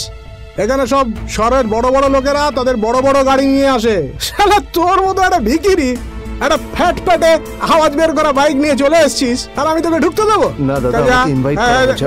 আমাকে শুনুন, চল আমাকে একবার ঢুকতে দিন। আমাকে নীল পড়ে যেতেই একটা দামি গাড়ি ওখানে এসে দাঁড়ালো। এই গাড়িটি আর অন্য কারো নয়, হোটেল প্রাইমের মালিক মিস্টার খান্নার ছিল। কি হচ্ছে কি এটা? হোটেলের গেটের সামনে এসব এসব ক্যাশ চলছে এখানে। হোটেলের বদনাম হবে না এতে? স্যার দেখুন না, এই যে ভিখিরিটা হোটেলে ঢুকতে যাচ্ছে, আমি বারণ করছি শুনছে না স্যার। ছাড়া আপনি কি করতে আছেন? কে কি হচ্ছে দেখি দেখি কে? মিস্টার খান্না তার চশমা খুলে নীলের দিকে দেখলেন, আর ওনার মুখটা হাঁ হয়ে গেল।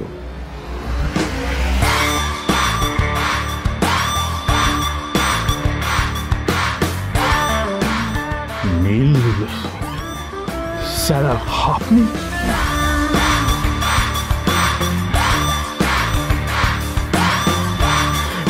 Extremely sorry sir. Sir sir আপনি একটা ইনফর্ম করেননি কেন আমাকে? আপনি আসবেন জানলে তো আমি নিজে রিসিভ করতে আসতাম আপনাকে। ঠিক আছে, আপনি ব্যস্ত হবেন না প্লিজ। জানোইনি কে? নিজের বসকে এভাবে একজন ভিখারিকে হাতে পায়ে ধরতে দেখে গার্ডটিও অবাক হয়ে গেল। আরে sir sorry sir, extremely sorry, আপনি আমার সঙ্গে আসুন। সরি স্যার, সরি ভুল হয়ে গেছে স্যার। সালাম স্যার। নীল কি তবে সত্যিই একজন খুব বড়লোক কেউ?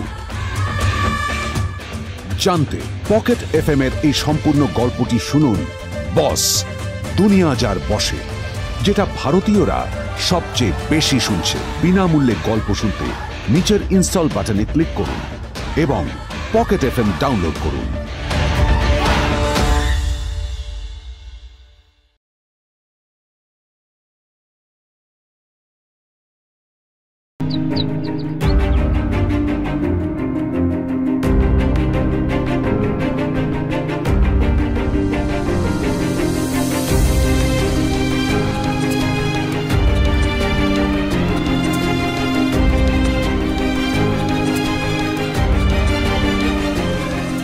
আদ্রিতার চোখে নীল ছিল নিছকই একজন চাকর।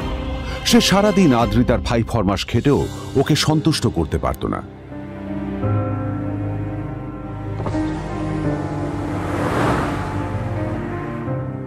এত কিছুর পরেও কেন একজন ধনী বাবা তার মেয়েকে গরিব ছেলের সাথে বিয়ে দিলেন?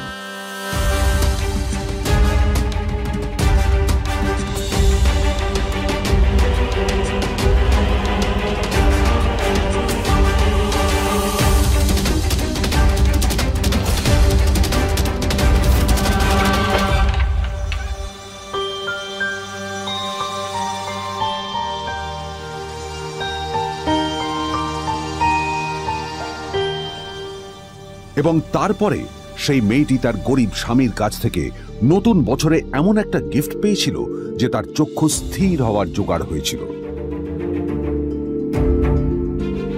আর ওর স্বামী সম্পর্কে সত্যিটা জানার পর তো ও প্রায় অজ্ঞান হয়ে গিয়েছিল।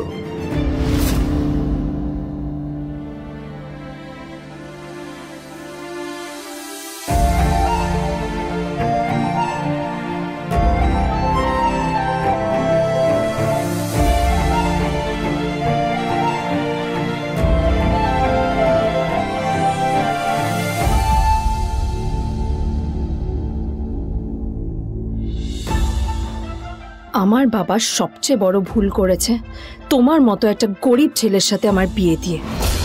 আমার সব বন্ধুদের স্বামীরা ওদের কত দামি দামি গিফট দেয়, আর তুমি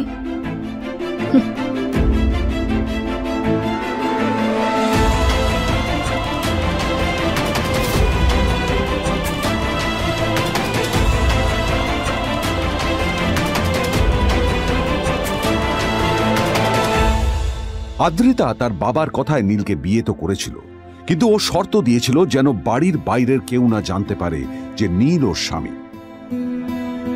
নীল ওই বাড়িতে ঘর জামাইয়ের মতো থাকলেও ও যেন ওখানে একজন চাকর ছিল। সবাই ওকে অপমান করত। ওই বাড়িতে না ও ঠিক মতো খাবার পেত, আর না ওর কোনো আলাদা ঘর ছিল। কখনো কার্পেটের উপর ঘুমোতো, তো কখনো আবার পোষা কুকুরের ঘরের পাশে নীলকে ঘুমোতে হতো। হাত খরচ মেটাতে ও এক জায়গায় ওয়েটারের কাজও করত। আদ্রিতা তার বন্ধুদের বলেছিল যে আদ্রিতা বিদেশে বিয়ে করেছে আর তার স্বামী লন্ডনের একজন খুব বড় বিজনেসম্যান। কিন্তু যখন আদ্রিতার বন্ধুরা ওকে ওদের স্বামীদের দেওয়া দামি দামি গিফটগুলো দেখাতো তখন লজ্জায় ওর ভিতরটা পুড়ে ছাই হয়ে যেত।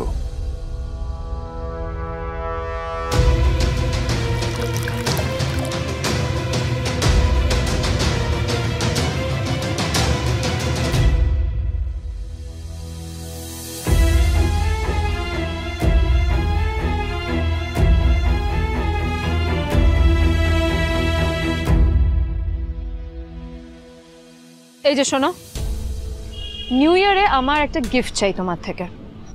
আর গিফট যেন দামি হয়, হ্যাঁ মানে খুব দামি, কয়েক লাখ টাকা। ওকে? কয়েক লাখ টাকা? কিন্তু অদ্রিতা, এত টাকা আমি একসাথে কখনো দেখিনি। তোমাকে এত দামি গিফট আমি কি করে দেব? এটা তো তোমার বিয়ে করার আগে ভাবা উচিত ছিল। একজন পুরুষ মানুষ হয়ে নিজের স্ত্রীর এইটুকু ইচ্ছা তুমি পূরণ করতে পারবে না? স্ত্রীর এই কথাগুলো নীলকে আহত করে। নিঃশব্দে ওখান থেকে চলে যায় নীল।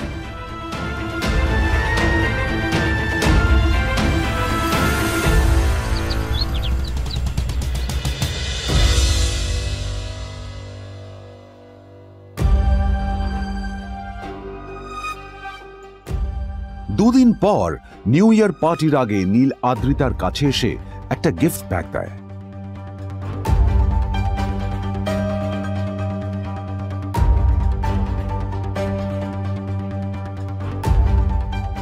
আদ্রিতা মুখ বেজার করে বাক্সটা খুলল, তবে তারপর বাক্সের ভেতরে গিফটটা দেখতেই ও চমকে গেল।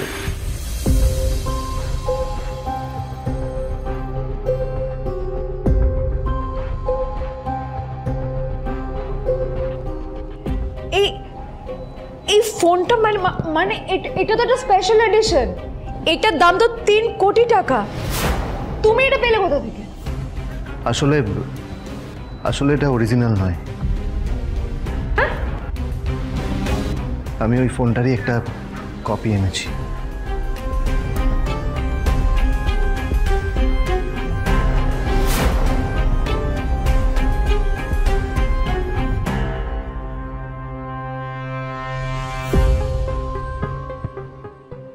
কিন্তু আদ্রিতার নীলের কথা একটু সন্দেহ হয়, কারণ ফোনটা দেখে একেবারেই আসল বলেই মনে হচ্ছিল। পরের দিনই আদ্রিতা ওই কোম্পানির শোরুমে গেল। এই ফোনটা একটু দেখুন না প্লিজ। ওয়াও, আচ্ছা ম্যাম, আপনি কি মিস্টার রয় চৌধুরীর বন্ধু? কে মিস্টার রয় চৌধুরী? ও, আপনি কি ওই রয় চৌধুরী গ্রুপ অফ ইন্ডাস্ট্রিজের মালিকের কথা বলছেন? হ্যাঁ। না না, আমি ওনাকে চিনি না। আমি কেন, আমার মনে হয় কেউই ওনাকে চেনে না। বড় বড় মানুষেরাই ওনা দেখা পান না। আমিও কোনোদিন ওনাকে দেখিনি। কিন্তু সাডেনলি আপনি এই প্রশ্নটা করলেন কেন? অ্যাকচুয়ালি ম্যাম, আপনার হাতের এই ফোনটা আসলে এটা ফোনের স্পেশাল এডিশন। এই কাটিং, এই ডিজাইন, এই লোগো, এটা জাল করা ইজ নেক্সট টু ইম্পসিবল। আর গোটা ভারতে বিক্রি হওয়া এই ফোনের সেকেন্ড পিস এটা, যেটা মিস্টার রয় চৌধুরী কিনেছিলেন। সেজন্য জিজ্ঞেস করছি ম্যাম, আপনি এই ফোনটা কোথা থেকে পেলেন? তবে কি নীলই মিস্টার রয় চৌধুরী, নাকি নীল এই ফোনটা চুরি করেছে? বেকার নীলের কাছেই কোটি টাকার ফোন কোথা থেকে এলো? নীলের সত্যিটা তাহলে কি? আর ও যদি সত্যি বড় লোক হয়ে থাকে, তবে ও নিজের শ্বশুর বাড়িতে খরচামাই হই বা থাকে কেন? আদ্রিতা এসব কথাই মনে মনে ভাবছিল। তবে আদ্রিতার বিশ্বাস ছিল যে কোনো না কোনো মতলব করেই নীল এই ফোনটা আদ্রিতার জন্য নিয়ে এসেছিল। কিছুদিন পর আদ্রিতা সেই ফোনটার কথা ভুলে গেল। নীল সকাল সকাল ঘুরতে বেরিয়েছে বাইরে।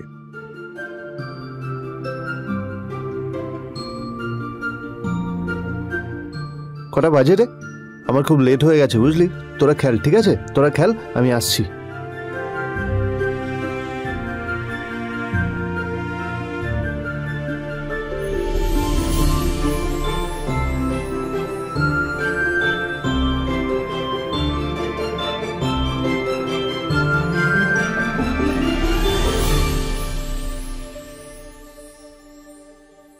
নীল, জল পড়ছে না কেন দেখো না। নীল, নীল, নীল কোথায় গেল? নীল,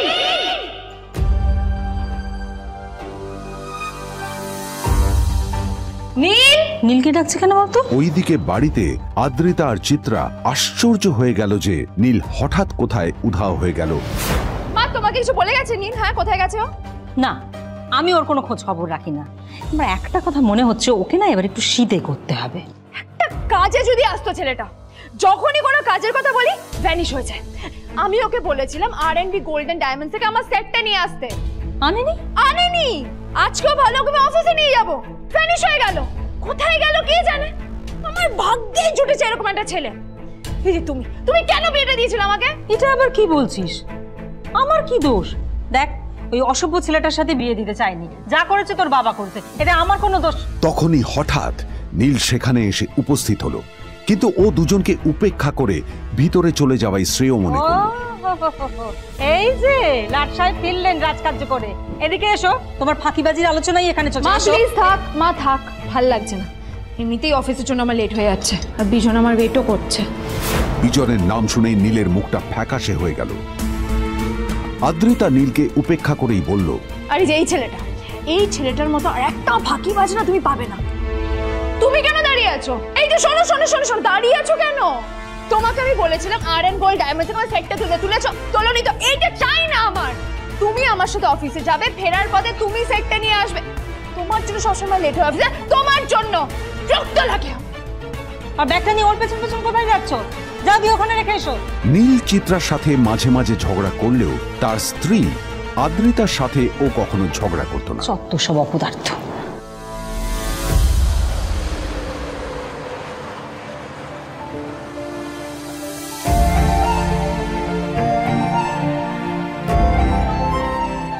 কিছুক্ষণের মধ্যেই তারা আদ্রিতার অফিসে পৌঁছে গেল। আদ্রিতা গাড়ি থেকে নামতে নামতে দেখলো যে তার কাছে অনেকগুলো ফাইল আছে। নীলের দিকে তাকিয়ে ওকেই ফাইলগুলো নিয়ে ভেতরে আসতে বলল। চলো, হা করে দাঁড়িয়ে আছো কেন? ফাইলগুলো নিয়ে ভেতরে এসো।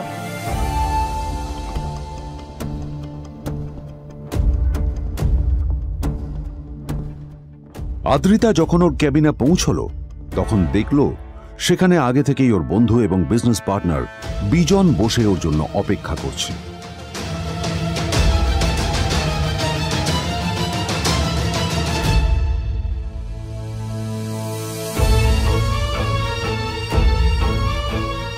কোথায় ছিলে বলো? আমি 1 ঘন্টা ধরে তোমার জন্য এখানে ওয়েট করছি। এই লোকটার কি কোনো কাজকর্ম নেই? 1 ঘন্টা ধরে বসে আমার স্ত্রী আদ্রিতার জন্য অপেক্ষা করছে। সরি বিজন, আমি খুবই দুঃখিত যে বাড়ির কিছু লোকের জন্য না আমার সবসময় লেট হয়ে যায়। আদ্রিতার কথা শোনার পর বিজনের 1 ঘন্টা অপেক্ষা করার অভিযোগ 1 মুহূর্তের মধ্যে মিলিয়ে গিয়েছিল। কি হলো? হাসছো কেন? লটারি পেলে নাকি? লটারি? হ্যাঁ, তুমি আসা মানে আমার কাছে লটারির থেকেও বেশি দাম। তবে তার থেকে কিঞ্চিত কম দামি একটা গিফট আমি তোমার জন্য এনেছি।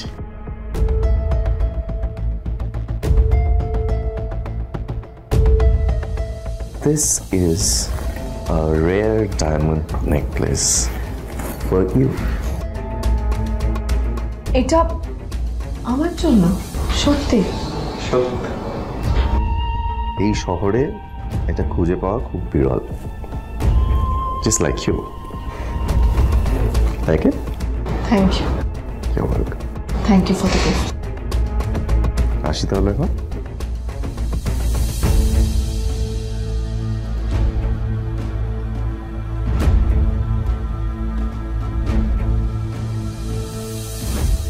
আদ্রিতা, আমি আজ পর্যন্ত তোমাকে কোনো রকম উপদেশ দিইনি, কিন্তু আজ আমি তোমাকে বলতে বাধ্য হচ্ছি।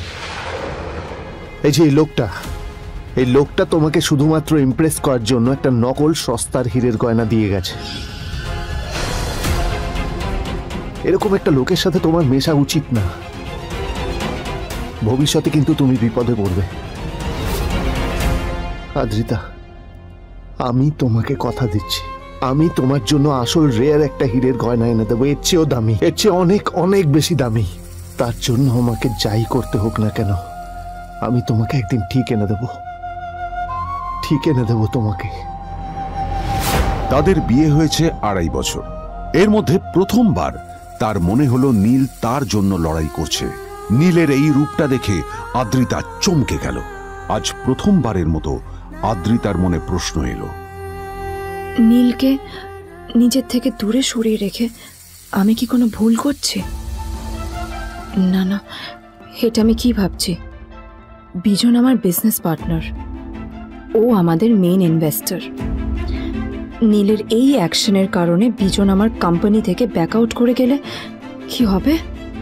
না না না না না, নীলের জন্য আমি আমার এত বছরের পরিশ্রমকে জলে দিতে পারি না।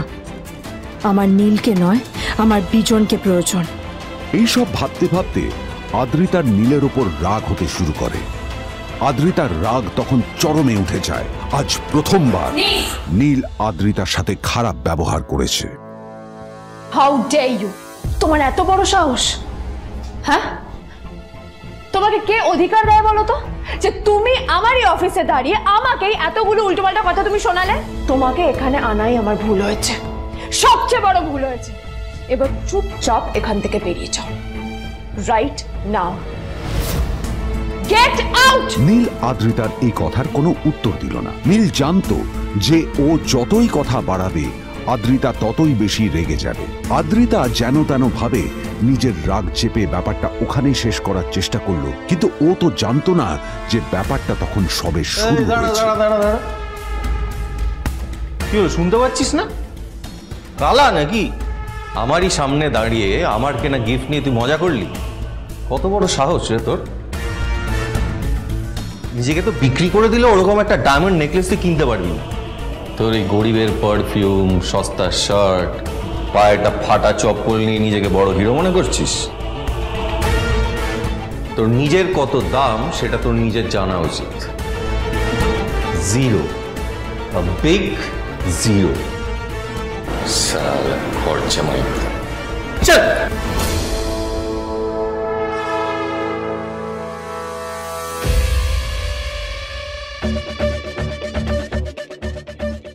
নীল তখনও ঝামেলা করার মেজাজ ছিল না, কিন্তু যখন কেউ অন্যের নীরবতার সুযোগ নিতে শুরু করে তখন কথা বলাটা প্রয়োজন। নীল আঙুল তুলে পেছনের দিকে ইশারা করে। প্রথম কথা, ওই যে ওখানে দাঁড়িয়ে আছে, ও আমার স্ত্রী।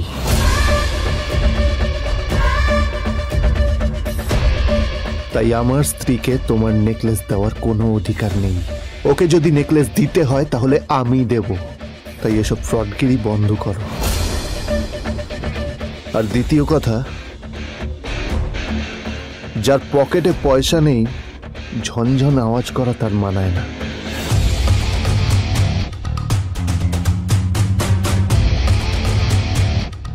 নীল বিজনকে তার সোয়াগ দেখিয়ে বেরিয়ে গেল।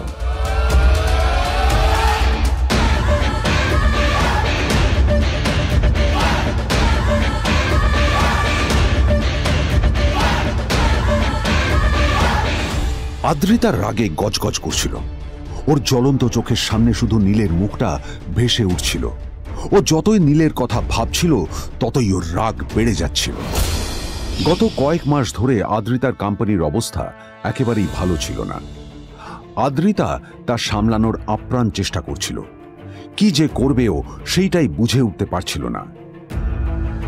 তারপর বিজনের সাথে ওর দেখা হলো, আর তখনই বিজনের সাথে ওর বন্ধুত্ব হলো। বিজন একটা খুব বড় পরিবারের সদস্য। আজ বিজন শুধুমাত্র আদ্রিতার কোম্পানির একজন বিজনেস পার্টনারই নয়, সাথে বড় ইনভেস্টরও। আর শুধুমাত্র বিজনের কারণেই আদ্রিতার কোম্পানি এখনো চলছে। এই কোম্পানির সমস্ত লস বিজনই বহন করে এবং আদ্রিতারও ওকে তাই খুব প্রয়োজন। বিজনের সাথে বন্ধুত্ব করা আদ্রিতার পক্ষে সহজ কাজ ছিল না। অনেক কাঠখড় পুড়িয়ে আদ্রিতা ওর কাছাকাছি এসেছিল। সবকিছু ঠিকঠাকই চলছিল, সবকিছুই আদ্রিতার প্ল্যান অনুযায়ী হচ্ছিল, কিন্তু নীল আজ এসে সবকিছু নষ্ট করে দিল। কি দরকার ছিল বুঝতে পারছি না। কি কি দরকার ছিল নীলের বিজনকে এতগুলো কথা শোনানোর? এবার বিজন আমাকে টাকা দেবে কিনা সেটাও জানি না, আমার কোম্পানিতে ইনভেস্ট করতে চাইবে কিনা সেটাও বুঝতে পারছি না। কি করব?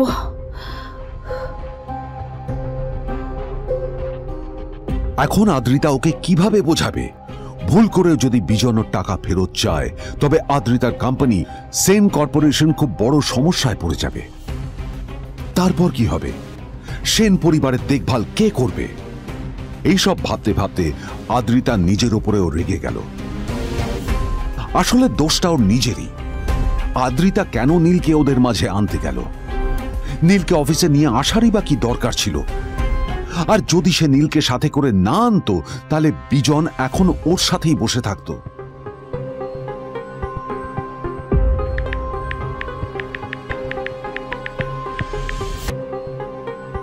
প্যামেলা, আমি মিটিংয়ে বেরোবো, আমার চেঞ্জটা একটু নিয়ে এসো প্লিজ।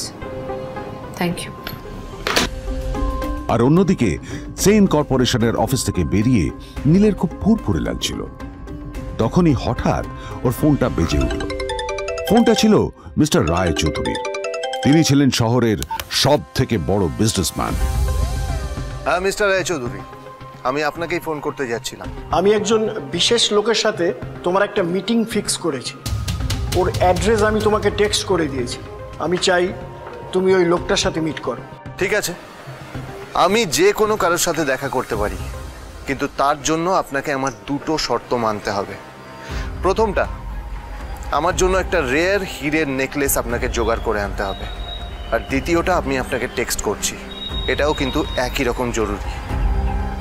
এই দুটো কাজ আপনাকে যত তাড়াতাড়ি সম্ভব করে ফেলতে হবে আমার জন্য, ঠিক আছে? তোমার অ্যাকাউন্টে কিছু টাকা পাঠিয়েছি, কিছু জামা কাপড় কেনো যাতে তুমি ভদ্র সমাজে আসার যোগ্য হও, আর তোমাকে আমি স্বামীর পরিচয় দিতে লজ্জা না পাই। তোমার কারণে আমার পরিবার লজ্জা পাবে, আমি সেটা চাই না। যখনই দেখি তখনই তুমি ভিখিরির মতো ছেঁড়া ফাটা জামা কাপড় পরে থাকো। আসলে আদ্রিতার বাড়িতে আজ ফ্যামিলি ডিনার পার্টি ছিল, আর শেষবার নীলের জন্য ওকে অনেক ঝামেলা পোহাতে হয়েছিল। মেসেজ পড়ে নীল ফোনটা নিজের পকেটে রেখে রাস্তার ধারে গিয়ে একটা ট্যাক্সি থামানোর জন্য হাত বাড়িয়ে দিল। নীল ট্যাক্সি ধরে গোল্ডেন সিটি অ্যাভিনিউর দিকে বেরিয়ে পড়ল। গোল্ডেন সিটি অ্যাভিনিউ শুধু কলকাতারই নয়, এটা ছিল সারা পশ্চিমবঙ্গের সবচেয়ে বিলাসবহুল সোসাইটিগুলোর মধ্যে একটা। আসলে এই সেই জায়গা যেখানে মিস্টার রায় চৌধুরী আজ তার জন্য গোপন মিটিং ফিক্স করেছিলেন।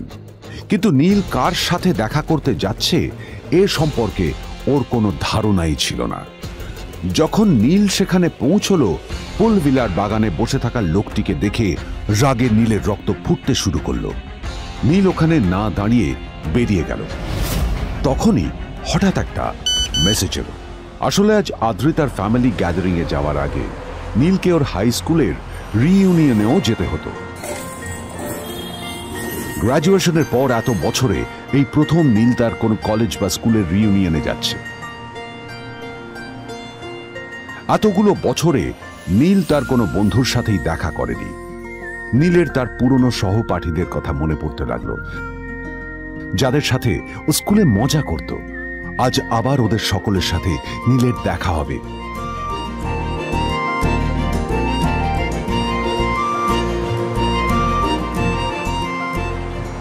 আর এই সব কিছু ভেবেই নীল এক্সাইটেড হয়ে যাচ্ছিল। আসলে সোহিনীকে নীল তার স্কুল টাইমে পছন্দ করত।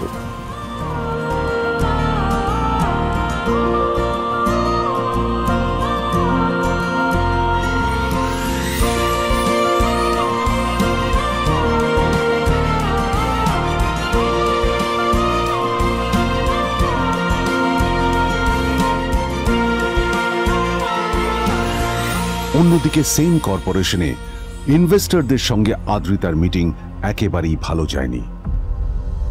তাকে দেখে বেশ গম্ভীর মনে হচ্ছিল।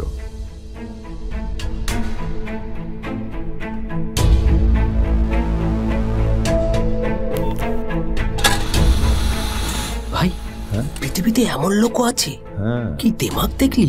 হ্যাঁ, কাজকর্ম তো কিছু করার নেই, আর কিছু করেও না। হ্যাঁ, শুধু চলে এসছে আমাদের ম্যাডামকে রাখাতে। এই 1 বছরে না কিচ্ছু বদলায়নি। আরে আমি তো ভেবেছিলাম যে এর সাথে ম্যাডামের আর কোনো সম্পর্কই নেই, কিন্তু না, এখন যা দেখছি উল্টে ম্যাডামের মাথায় উঠে নাচছে। আমার মাঝে মাঝে মনে হয় এদের দুজনের বিয়ে কিভাবে হলো। আর বিয়ে তো অনেক পরের কথা, 2 বছর হয়ে গেল এদের এখনো ডিভোর্স হলো না। হ্যাঁ, আমার তো ভাবলে কিরকম অবাক লাগছে। যা বলেছিস।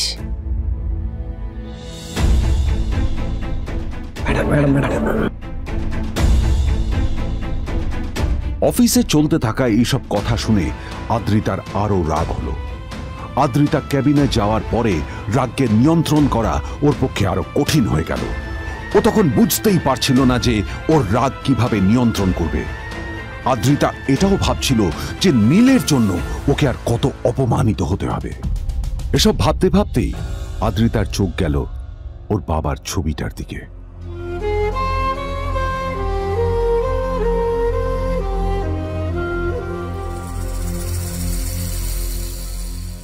আমি তো তোমার সবচেয়ে প্রিয় মেয়ে ছিলাম বাবা,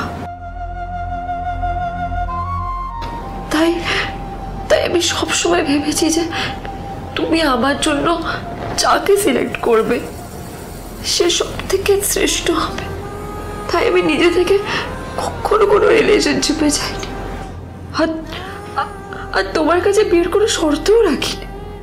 কিন্তু কিন্তু তুমি না আমার সাথে কি করলে? এই গাধাটার সাথে আমাকে বিয়ে দিলে। আমার জীবনটা নষ্ট হয়ে গেল, শেষ হয়ে গেল।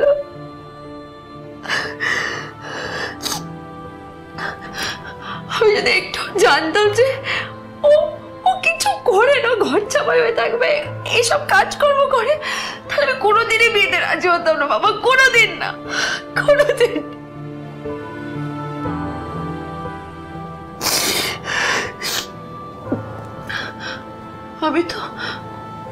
আমি তো সবসময় ভাবতাম যে বাবা মারা তাদের সন্তানের ভালো চায়, কল্যাণ চায়, তাদের জন্য চিন্তা করে।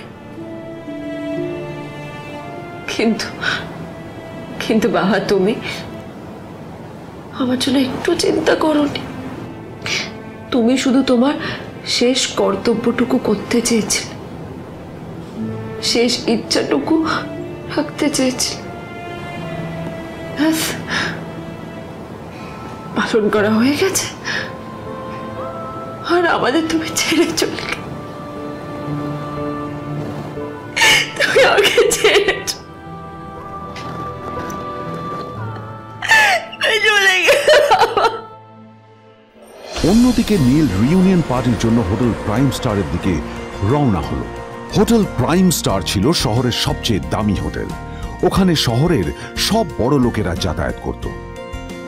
নীল যখনই তার পুরনো বাইকটা নিয়ে ওখানে পৌঁছলো, ওর পুরনো জামা কাপড়, পুরনো বাইক আর ওর পায়ে ছেঁড়া চপ্পল দেখে সিকিউরিটি গার্ড ওকে গেটের বাইরেই আটকে দিল। কোথায় যাচ্ছিস শালা ভিখিরি? না না দাদা, আপনি আমাকে ভুল বুঝছেন। আসলে আমাকে ইনভাইট করা হয়েছে, আমি এই হোটেলেই এসেছি। শালা মিথ্যে কথা বলার জায়গা পাস না? হ্যাঁ, মিথ্যে কথা বলার আগে নিজের চেহারাটা তো দেখতিস। এটা একটা প্রাইম হোটেল, বুঝেছিস? এখানে সব শহরের বড় বড় লোকেরা তাদের বড় বড় গাড়ি নিয়ে আসে। শালা তোর মতো একটা ভিখিরি একটা ফ্যাট ফ্যাটে আওয়াজ বের করা বাইক নিয়ে চলে এসেছিস, আর আমি তোকে ঢুকতে দেবো না? দাদা, আমাকে ইনভাইট করা হয়েছে। আমাকে শুনুন, চল আমাকে একবার ঢুকতে দিন আমাকে। নীল পড়ে যেতেই একটা দামি গাড়ি ওখানে এসে দাঁড়ালো। এই গাড়িটি আর অন্য কারো নয়, হোটেল প্রাইমের মালিক মিস্টার খান্নার ছিল। কি হচ্ছে কি এটা? হোটেলের গেটের সামনে এসব ক্যাশ চলছে এখানে। হোটেলের বদনাম হবে না এতে? স্যার দেখুন না, এই যে ভিখিরিটা হোটেলে ঢুকতে যাচ্ছে, আমি বারণ করছি, শুনছে না স্যার? Shut up! আপনি কি করতে আছেন? কে কি হচ্ছে দেখি কে? মিস্টার খান্না তার চশমা খুলে নীলের দিকে দেখলেন, আর ওনার মুখটা হাঁ হয়ে গেল।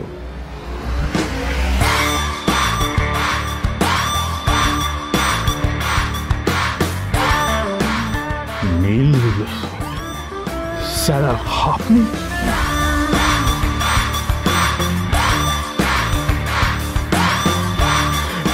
Extremely sorry sir. স্যার আপনি একটা ইনফর্ম করেননি কেন আমাকে? আপনি আসবেন জানলে তো আমি নিজে রিসিভ করতে আসতাম আপনাকে। ঠিক আছে, আপনি ব্যস্ত হবেন না প্লিজ। জানোইনি কে? নিজের বসকে এভাবে একজন ভিখারিকে হাতে পায়ে ধরতে দেখে গার্ডটিও অবাক হয়ে গেল। আরে sir, sorry sir, extremely sorry, আপনি আমার সঙ্গে আসুন। সরি স্যার, সরি, ভুল হয়ে গেছে স্যার। সালাম স্যার। নীল কি তবে সত্যিই একজন খুব বড়লোক কেউ? জানতে পকেট এফএম এর এই সম্পূর্ণ গল্পটি শুনুন বস, দুনিয়া যার বসে, যেটা ভারতীয়রা সবচেয়ে বেশি শুনছে। বিনামূল্যে গল্প শুনতে নিচের ইনস্টল বাটনে ক্লিক করুন এবং পকেট এফএম ডাউনলোড করুন।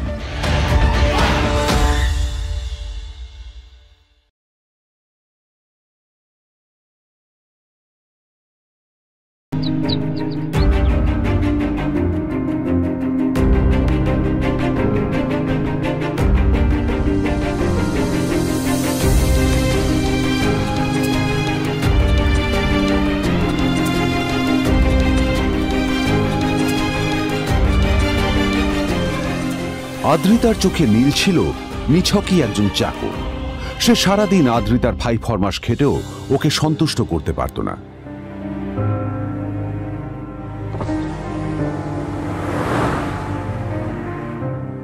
এত কিছুর পরেও কেন একজন ধনী বাবা তার মেয়েকে গরিব ছেলের সাথে বিয়ে দিলেন?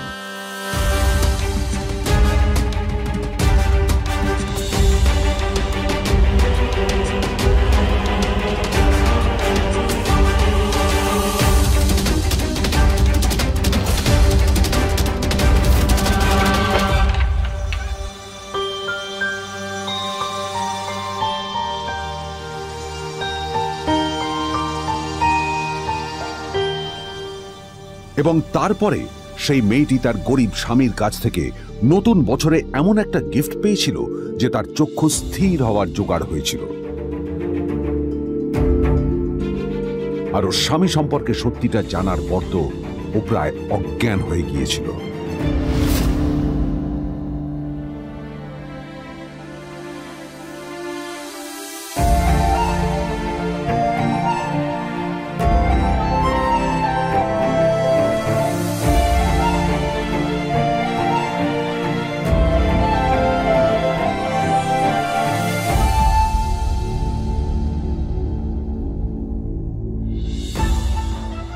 আমার বাবা সবচেয়ে বড় ভুল করেছে তোমার মতো একটা গরিব ছেলের সাথে আমার বিয়ে দিয়ে। আমার সব বন্ধুদের স্বামীরা ওদের কত দামি দামি গিফট দেয়, আর তুমি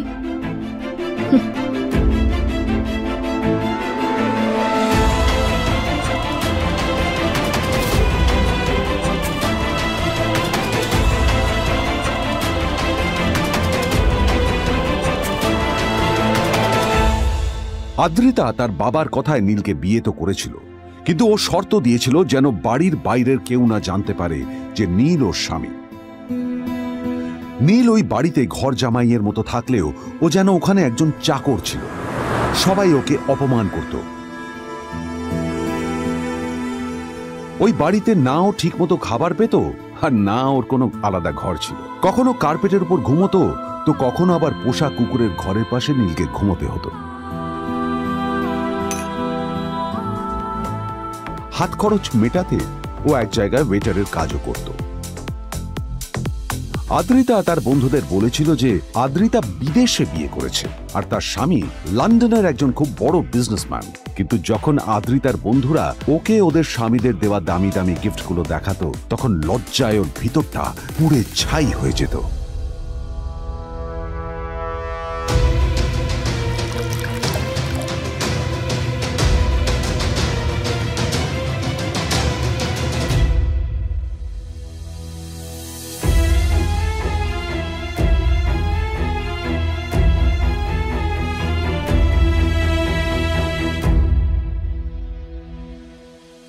এই যে শোনো, নিউ ইয়ারে আমার একটা গিফট চাই তোমার থেকে।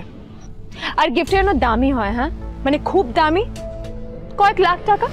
ওকে? কয়েক লাখ টাকা? কিন্তু অদ্রিতা, এত টাকা আমি একসাথে কখনো দেখিনি। তোমাকে এত দামি গিফট আমি কি করে দেব? এটা তো তোমার বিয়ে করার আগে ভাবা উচিত ছিল। একজন পুরুষ মানুষ হয়ে নিজের স্ত্রীর এইটুকু ইচ্ছা তুমি পূরণ করতে পারবে না? স্ত্রীর এই কথাগুলো নীলকে আহত করে। নিঃশব্দে ওখান থেকে চলে যায় নীল।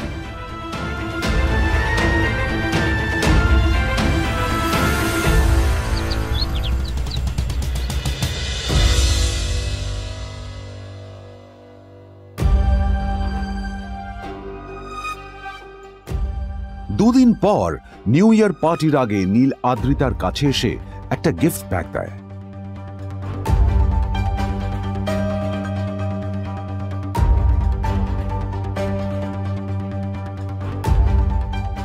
আদ্রিতা মুখ বেজার করে বাক্সটা খুলল, তবে তারপর বাক্সের ভেতরে গিফটটা দেখতেই ও চমকে গেল।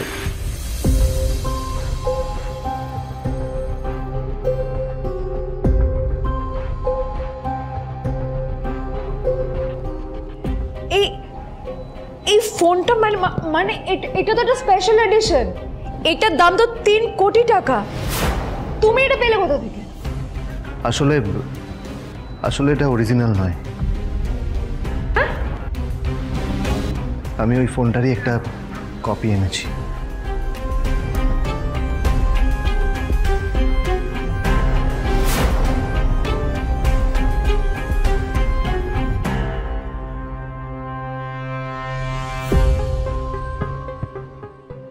কিন্তু আদ্রিতার নীলের কথা একটু সন্দেহ হয়, কারণ ফোনটা দেখে একেবারেই আসল বলেই মনে হচ্ছিল। পরের দিনই আদ্রিতা ওই কোম্পানির শোরুমে গেল। এই ফোনটা একটু দেখুন না প্লিজ। ওয়াও, আচ্ছা ম্যাম, আপনি কি মিস্টার রয় চৌধুরীর বন্ধু? কে মিস্টার রয় চৌধুরী? ও, আপনি কি ওই রয় চৌধুরী গ্রুপ অফ ইন্ডাস্ট্রিজের মালিকের কথা বলছেন? হ্যাঁ। না, আমি ওনাকে চিনি না। আমি কেন, আমার মনে হয় কেউই ওনাকে চেনে না। বড় বড় মানুষেরাই ওনা দেখা পান না। আমিও কোনোদিন ওনাকে দেখিনি, কিন্তু সাডেনলি আপনি এই প্রশ্নটা করলেন কেন? অ্যাকচুয়ালি ম্যাম, আপনার হাতের এই ফোনটা আসলে এটা ফোনের স্পেশাল এডিশন। এই কাটিং, এই ডিজাইন, এই লোগো, এটা জাল করা ইজ নেক্সট টু ইম্পসিবল। আর গোটা ভারতে বিক্রি হওয়া এই ফোনের সেকেন্ড পিস এটা, যেটা মিস্টার রয় চৌধুরী কিনেছিলেন। সেজন্য জিজ্ঞেস করছি ম্যাম, আপনি এই ফোনটা কোথা থেকে পেলেন? তবে কি নীলই মিস্টার রয় চৌধুরী, নাকি নীল এই ফোনটা চুরি করেছে?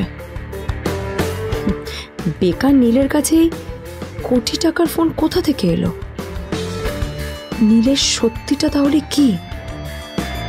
আর ও যদি সত্যি বড় লোক হয়ে থাকে, তবে ও নিজের শ্বশুর বাড়িতে খরচামাই হয়েই বা থাকে কেন?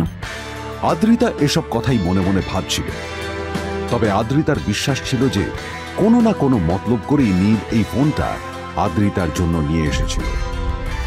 কিছুদিন পর আদ্রিতা সেই ফোনটার কথা ভুলে গেল। নীল সকাল সকাল ঘুরতে বেরিয়েছে বাইরে।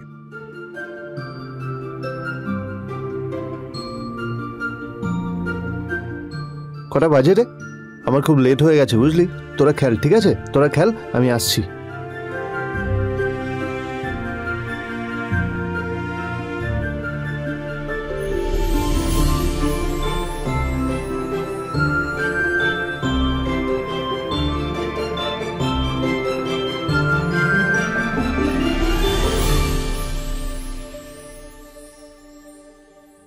নীল, জল পড়ছে না কেন দেখো না।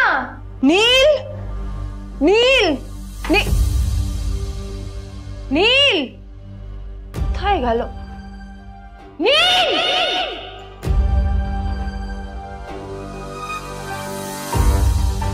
নীল, নীলকে ডাকছে কেন বলতো? ওইদিকে বাড়িতে আদ্রিতা আর চিত্রা আশ্চর্য হয়ে গেল যে নীল হঠাৎ কোথায় উধাও হয়ে গেল। মা, তোমাকে কিছু বলে গেছে নীল? হ্যাঁ, কোথায় গেছে ও? না, আমি ওর কোনো খোঁজ খবর রাখি না। আমার একটা কথা মনে হচ্ছে, ওকে না এবার একটু শীতে করতে হবে। একটা কাজে যদি আসতো ছেলেটা, যখনই কোনো কাজের কথা বলি ভ্যানিশ হয়ে যায়। আমি ওকে বলেছিলাম R&B গোল্ডেন ডায়মন্ডস থেকে আমার সেটটা নিয়ে আসতে, আনেনি। আজকেও ভালো করে অফিসে নিয়ে যাব, ভ্যানিশ হয়ে গেল। কোথায় গেল কে জানে। আমার ভাগ্যে জুটেছে এরকম একটা ছেলে। এই যে তুমি কেন বিয়েটা দিয়েছিলে আমাকে? এটা আবার কি বলছিস? আমার কি দোষ? দেখ, ওই অসভ্য ছেলেটার সাথে বিয়ে দিতে চাইনি। যা করেছে তোর বাবা করতে, এটা আমার কোনো দোষ। তখনই হঠাৎ নীল সেখানে এসে উপস্থিত হলো, কিন্তু ও দুজনকে উপেক্ষা করে ভিতরে চলে যাওয়াই শ্রেয় মনে করল। এই যে লাট সাহেব ফিরলেন রাজকার্য করে। এদিকে এসো, তোমার ফাঁকিবাজির আলোচনাই এখানে চলছে। মা প্লিজ থাক, মা থাক, ভাল লাগছে না। এমনিতেই অফিসের জন্য আমার লেট হয়ে যাচ্ছে, আর বিজন আমার ওয়েটও করছে। বিজনের নাম শুনেই নীলের মুখটা ফ্যাকাশে হয়ে গেল। আদ্রিতা নীলকে উপেক্ষা করেই বলল, আর এই ছেলেটার মতো আর একটা ফাঁকিবাজ না তুমি পাবে না। তুমি কেন দাঁড়িয়ে আছো? এই যে শোনো শোনো শোনো শোনো, দাঁড়িয়ে আছো কেন? তোমাকে আমি বলেছিলাম আর.এন. গোল্ড ডায়মন্ডস এর সেটটা তুলেছো, তোলোনি তো। এইটা চাই না আমার। তুমি আমার সাথে অফিসে যাবে, ফেরার পথে তুমি সেটটা নিয়ে আসবে। তোমার জন্য সবসময় লেট হয় অফিসে, তোমার জন্য বিরক্ত লাগে। আর ব্যাগটা নিয়ে ওর পেছন পেছন কোথায় যাচ্ছ? যা দিয়ে ওখানে রেখে এসো। নীল চিত্রার সাথে মাঝে মাঝে ঝগড়া করলেও তার স্ত্রী আদ্রিতার সাথে ও কখনো ঝগড়া করতো না। সত্য সব অপদার্থ।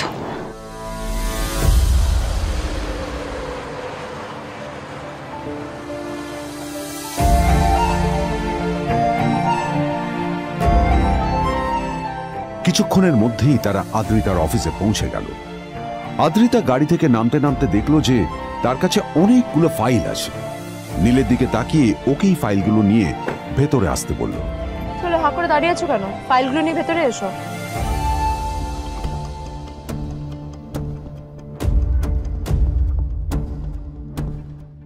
আদ্রিতা যখন ওর ক্যাবিনে পৌঁছলো তখন দেখলো সেখানে আগে থেকেই ওর বন্ধু এবং বিজনেস পার্টনার বিজন বসে ওর জন্য অপেক্ষা করছে।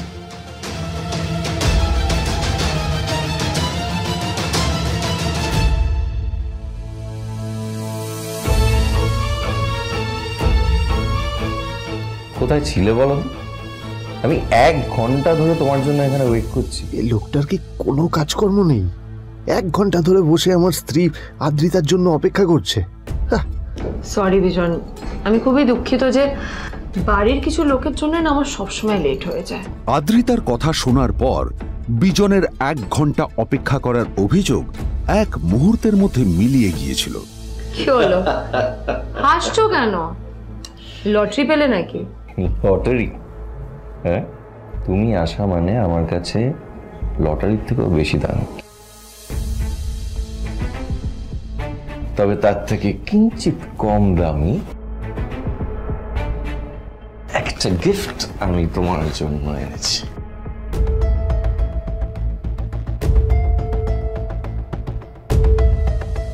This is a rare diamond necklace for you. এটা আমার জন্য? সত্যি? এই শহরে এটা খুঁজে পাওয়া খুব বিরল। Just like you. Like it? Thank you. You're welcome. Thank you for the gift.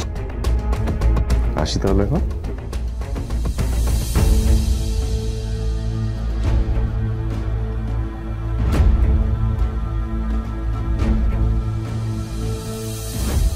Adrita, আমি আজ পর্যন্ত তোমাকে কোনো রকম উপদেশ দিইনি, কিন্তু আজ আমি তোমাকে বলতে বাধ্য হচ্ছি।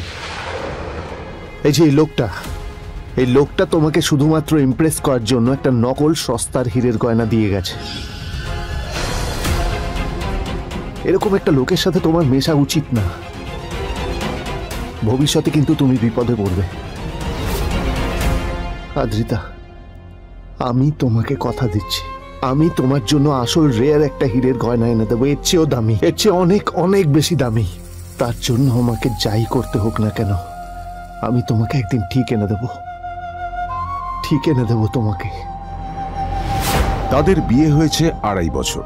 এর মধ্যে প্রথমবার তার মনে হলো নীল তার জন্য লড়াই করছে। নীলের এই রূপটা দেখে আদ্রিতা চমকে গেল।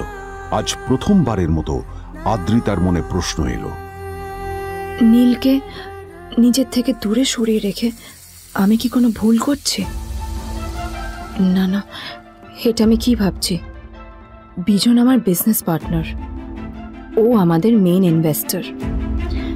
নীলের এই অ্যাকশনের কারণে বিজন আমার কোম্পানি থেকে ব্যাক আউট করে গেলে কি হবে? না না না না না, নীলের জন্য আমি আমার এত বছরের পরিশ্রমকে জলে দিতে পারি না। আমার নীলকে নয়, আমার বিজনকে প্রয়োজন। এইসব ভাবতে ভাবতে আদ্রিতার নীলের ওপর রাগ হতে শুরু করে। আদ্রিতার রাগ তখন চরমে উঠে যায়। আজ প্রথমবার নীল আদ্রিতার সাথে খারাপ ব্যবহার করেছে। How dare you! তোমার এত বড় সাহস! হ্যাঁ, তোমাকে কে অধিকার দেয় বলো তো যে তুমি আমারই অফিসে দাঁড়িয়ে আমাকেই এতগুলো উল্টোপাল্টা কথা তুমি শোনালে? তোমাকে এখানে আনাই আমার ভুল হয়েছে, সবচেয়ে বড় ভুল হয়েছে। এবার চুপচাপ এখান থেকে বেরিয়ে যাও, রাইট নাও।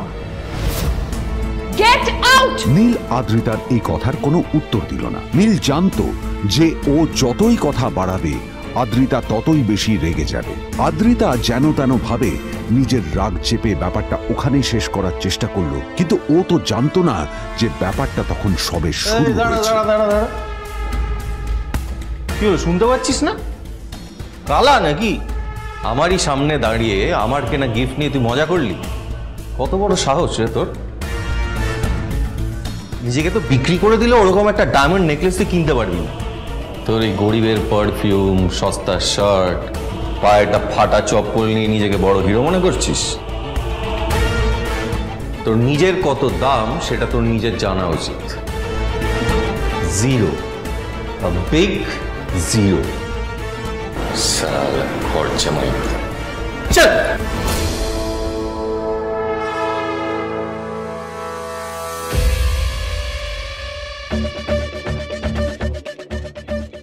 নীল তখনও ঝামেলা করার মেজাজ ছিল না, কিন্তু যখন কেউ অন্যের নীরবতা সুযোগ নিতে শুরু করে তখন কথা বলাটা প্রয়োজন। নীল আঙুল তুলে পেছনের দিকে ইশারা করে। প্রথম কথা, ওই যে ওখানে দাঁড়িয়ে আছে ও আমার স্ত্রী।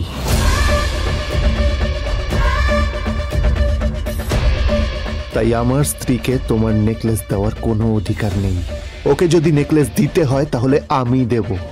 তাই এসব ফ্রডগিরি বন্ধ করো। আর দ্বিতীয় কথা,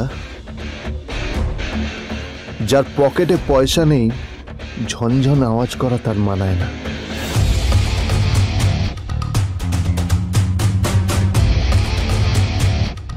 নীল বিজনকে তার সোয়াগ দেখিয়ে বেরিয়ে গেল।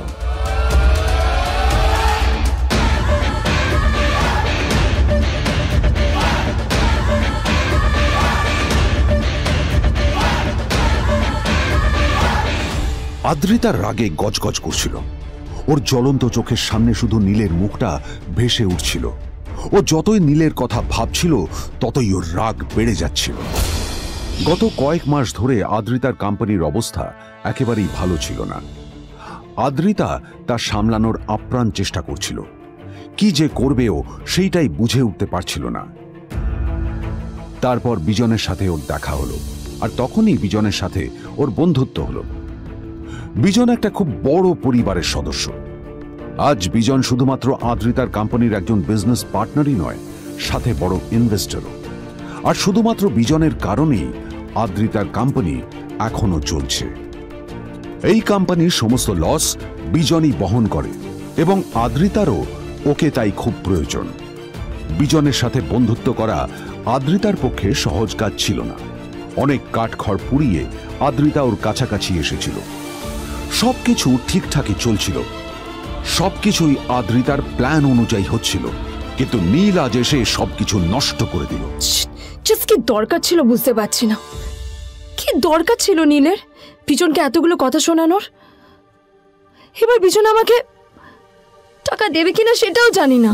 আমার কোম্পানিতে ইনভেস্ট করতে চাইবে কিনা সেটাও বুঝতে পারছি না। কি করব?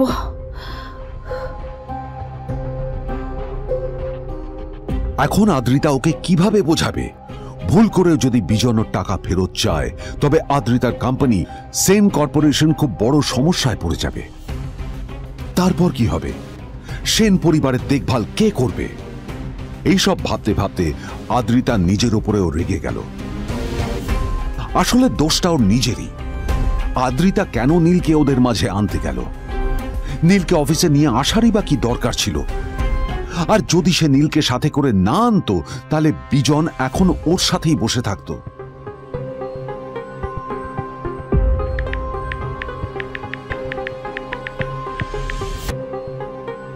প্যামেলা, আমি মিটিংয়ে বেরোবো, আমার চেঞ্জটা একটু নিয়ে এসো প্লিজ।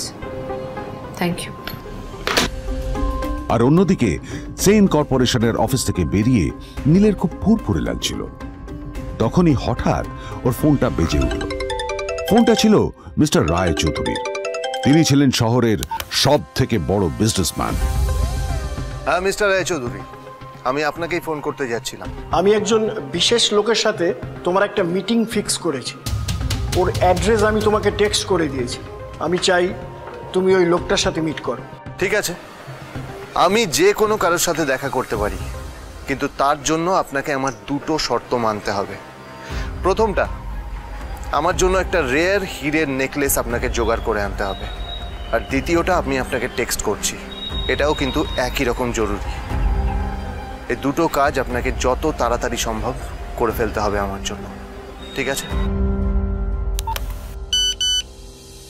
তোমার অ্যাকাউন্টে কিছু টাকা পাঠিয়েছি, কিছু জামা কাপড় কেনো, যাতে তুমি ভদ্র সমাজে আসার যোগ্য হও, আর তোমাকে আমি স্বামীর পরিচয় দিতে লজ্জা না পাই। তোমার কারণে আমার পরিবার লজ্জা পাবে, আমি সেটা চাই না। যখনই দেখি তখনই তুমি ভিখিরির মতো ছেঁড়া ফাটা জামা কাপড় পরে থাকো। আসলে আদ্রিতার বাড়িতে আজ ফ্যামিলি ডিনার পার্টি ছিল, আর শেষবার নীলের জন্য ওকে অনেক ঝামেলা পোহাতে হয়েছিল। মেসেজ পড়ে নীল ফোনটা নিজের পকেটে রেখে রাস্তার ধারে গিয়ে একটা ট্যাক্সি থামানোর জন্য হাত বাড়িয়ে দিল। নীল ট্যাক্সি ধরে গোল্ডেন সিটি অ্যাভিনিউর দিকে বেরিয়ে পড়ল। গোল্ডেন সিটি অ্যাভিনিউ শুধু কলকাতারই নয়, এটা ছিল সারা পশ্চিমবঙ্গের সবচেয়ে বিলাসবহুল সোসাইটিগুলোর মধ্যে একটা। আসলে এই সেই জায়গা যেখানে মিস্টার রায়চৌধুরী আজ তার জন্য গোপন মিটিং ফিক্স করেছিলেন। কিন্তু নীল কার সাথে দেখা করতে যাচ্ছে এ সম্পর্কে ওর কোনো ধারণাই ছিল না। যখন নীল সেখানে পৌঁছল, পুলভিলার বাগানে বসে থাকা লোকটিকে দেখে রাগে নীলের রক্ত ফুটতে শুরু করলো। নীল ওখানে না দাঁড়িয়ে বেরিয়ে গেল।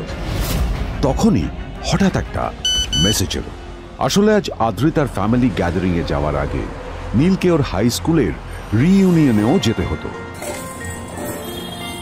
গ্র্যাজুয়েশনের পর এত বছরে এই প্রথম নীল তার কোনো কলেজ বা স্কুলের রিইউনিয়নে যাচ্ছে। এতগুলো বছরে নীল তার কোনো বন্ধুর সাথেই দেখা করেনি। নীলের তার পুরনো সহপাঠীদের কথা মনে পড়তে লাগলো, যাদের সাথে ও স্কুলে মজা করত। আজ আবার ওদের সকলের সাথে নীলের দেখা হবে।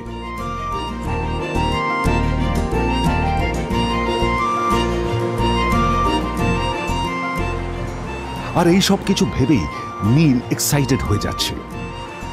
আসলে সোহিনীকে নীল তার স্কুল টাইমে পছন্দ করত।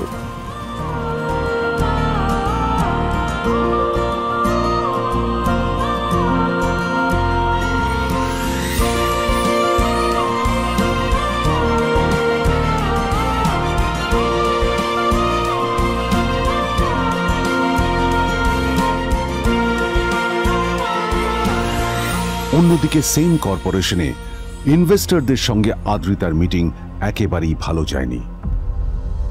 তাকে দেখে বেশ গম্ভীর মনে হচ্ছিল।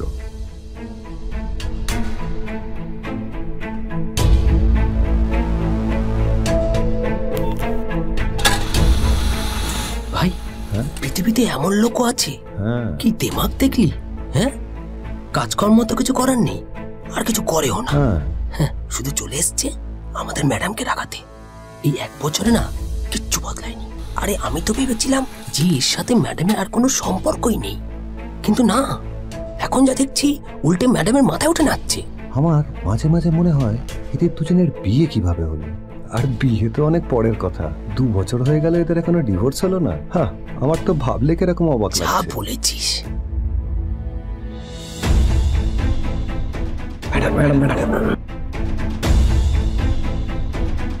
অফিসে চলতে থাকা এইসব কথা শুনে আদ্রিতার আরো রাগ হলো। আদ্রিতা ক্যাবিনে যাওয়ার পরে রাগকে নিয়ন্ত্রণ করা ওর পক্ষে আরো কঠিন হয়ে গেল। ও তখন বুঝতেই পারছিল না যে ওর রাগ কিভাবে নিয়ন্ত্রণ করবে।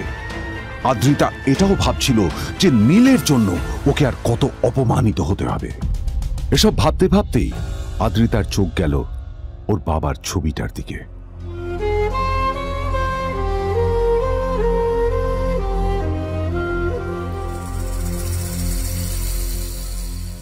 আমি তো তোমার সবচেয়ে প্রিয় মেয়ে ছিলাম বাবা, তাই আমি সবসময় ভেবেছি যে তুমি আমার জন্য যাকে সিলেক্ট করবে সে সব থেকে শ্রেষ্ঠ হবে। তাই আমি নিজে থেকে কখনো কোনো রিলেশনশিপে যাইনি, আর তোমার কাছে বিয়ের কোনো শর্তও রাখিনি। কিন্তু তুমি না আমার সাথে কি করলে? এই গাধাটার সাথে আমাকে বিয়ে দিলেন। আমার জীবনটা নষ্ট হয়ে গেল, শেষ হয়ে গেল।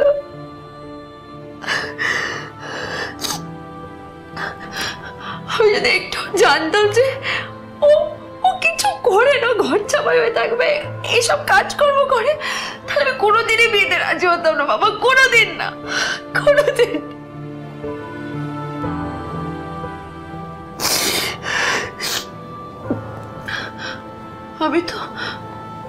আমি তো সবসময় ভাবতাম যে বাবা মারা তাদের সন্তানের ভালো চায়, কল্যাণ চায়, তাদের জন্য চিন্তা করে। কিন্তু বাবা, তুমি আমার জন্য একটু চিন্তা করোনি। তুমি শুধু তোমার শেষ কর্তব্যটুকু করতে চেয়েছিলে, শেষ ইচ্ছাটুকু রাখতে চেয়েছিলে, পালন করা হয়ে গেছে, আর আমাদের তুমি ছেড়ে চলে গেলে। তুমি আমাকে ছেড়ে চলে গেলে। অন্যদিকে নীল রিইউনিয়ন পার্টির জন্য হোটেল প্রাইম স্টারের দিকে রওনা হলো। হোটেল প্রাইম স্টার ছিল শহরের সবচেয়ে দামি হোটেল। ওখানে শহরের সব বড় লোকেরা যাতায়াত করত। নীল যখনই তার পুরনো বাইকটা নিয়ে ওখানে পৌঁছলো, ওর পুরনো জামা কাপড়, পুরনো বাইক আর ওর পায়ে ছেঁড়া চপ্পল দেখে সিকিউরিটি গার্ড ওকে গেটের বাইরেই আটকে দিল। কোথায় যাচ্ছিস শালা ভিখিরি? না না দাদা, আপনি আমাকে ভুল বুঝছেন। আসলে আমাকে ইনভাইট করা হয়েছে, আমি এই হোটেলেই এসেছি। শালা মিথ্যে কথা বলার জায়গা পাস না? হ্যাঁ, মিথ্যে কথা বলার আগে নিজের চেহারাটা তো দেখতিস। এটা একটা প্রাইম হোটেল, বুঝেছিস? এখানে সব শহরের বড় বড় লোকেরা তাদের বড় বড় গাড়ি নিয়ে আসে। শালা তোর মতো একটা ভিখিরি একটা ফ্যাট প্যাটে আওয়াজ বের করা বাইক নিয়ে চলে এসেছিস, আর আমি তোকে ঢুকতে দেবো না? দাদা, আমাকে ইনভাইট করা হয়েছে। আমাকে শুনুন, চল আমাকে একবার ঢুকতে দিন আমাকে। নীল পড়ে যেতেই একটা দামি গাড়ি ওখানে এসে দাঁড়ালো। এই গাড়িটি আর অন্য কারো নয়, হোটেল প্রাইমের মালিক মিস্টার খান্নার ছিল। কি হচ্ছে কি এটা? হোটেলের গেটের সামনে এসব ক্যাশ চলছে এখানে। হোটেলের বদনাম হবে না এতে? স্যার দেখুন না, এই যে ভিখিরিটা হোটেলে ঢুকতে যাচ্ছে, আমি বারণ করছি, শুনছে না স্যার? Shut up! আপনি কি করতে আছেন? কে কি হচ্ছে দেখি কে? মিস্টার খান্না তার চশমা খুলে নীলের দিকে দেখলেন, আর ওনার মুখটা হাঁ হয়ে গেল।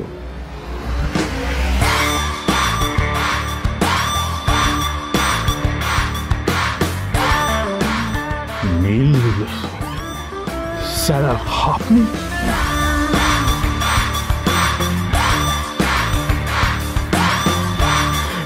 Extremely sorry sir.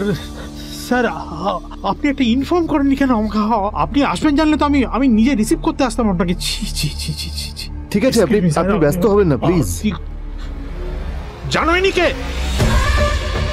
নিজের বসকে এভাবে একজন ভিখারিকে হাতে পায়ে ধরতে দেখে গার্ডটিও অবাক হয়ে গেল। আরে sir, sorry sir, extremely sorry, আপনি আমার সঙ্গে আসুন। সরি স্যার, সরি, ভুল হয়ে গেছে স্যার। সালাম স্যার। নীল কি তবে সত্যিই একজন খুব বড়লোক কেউ?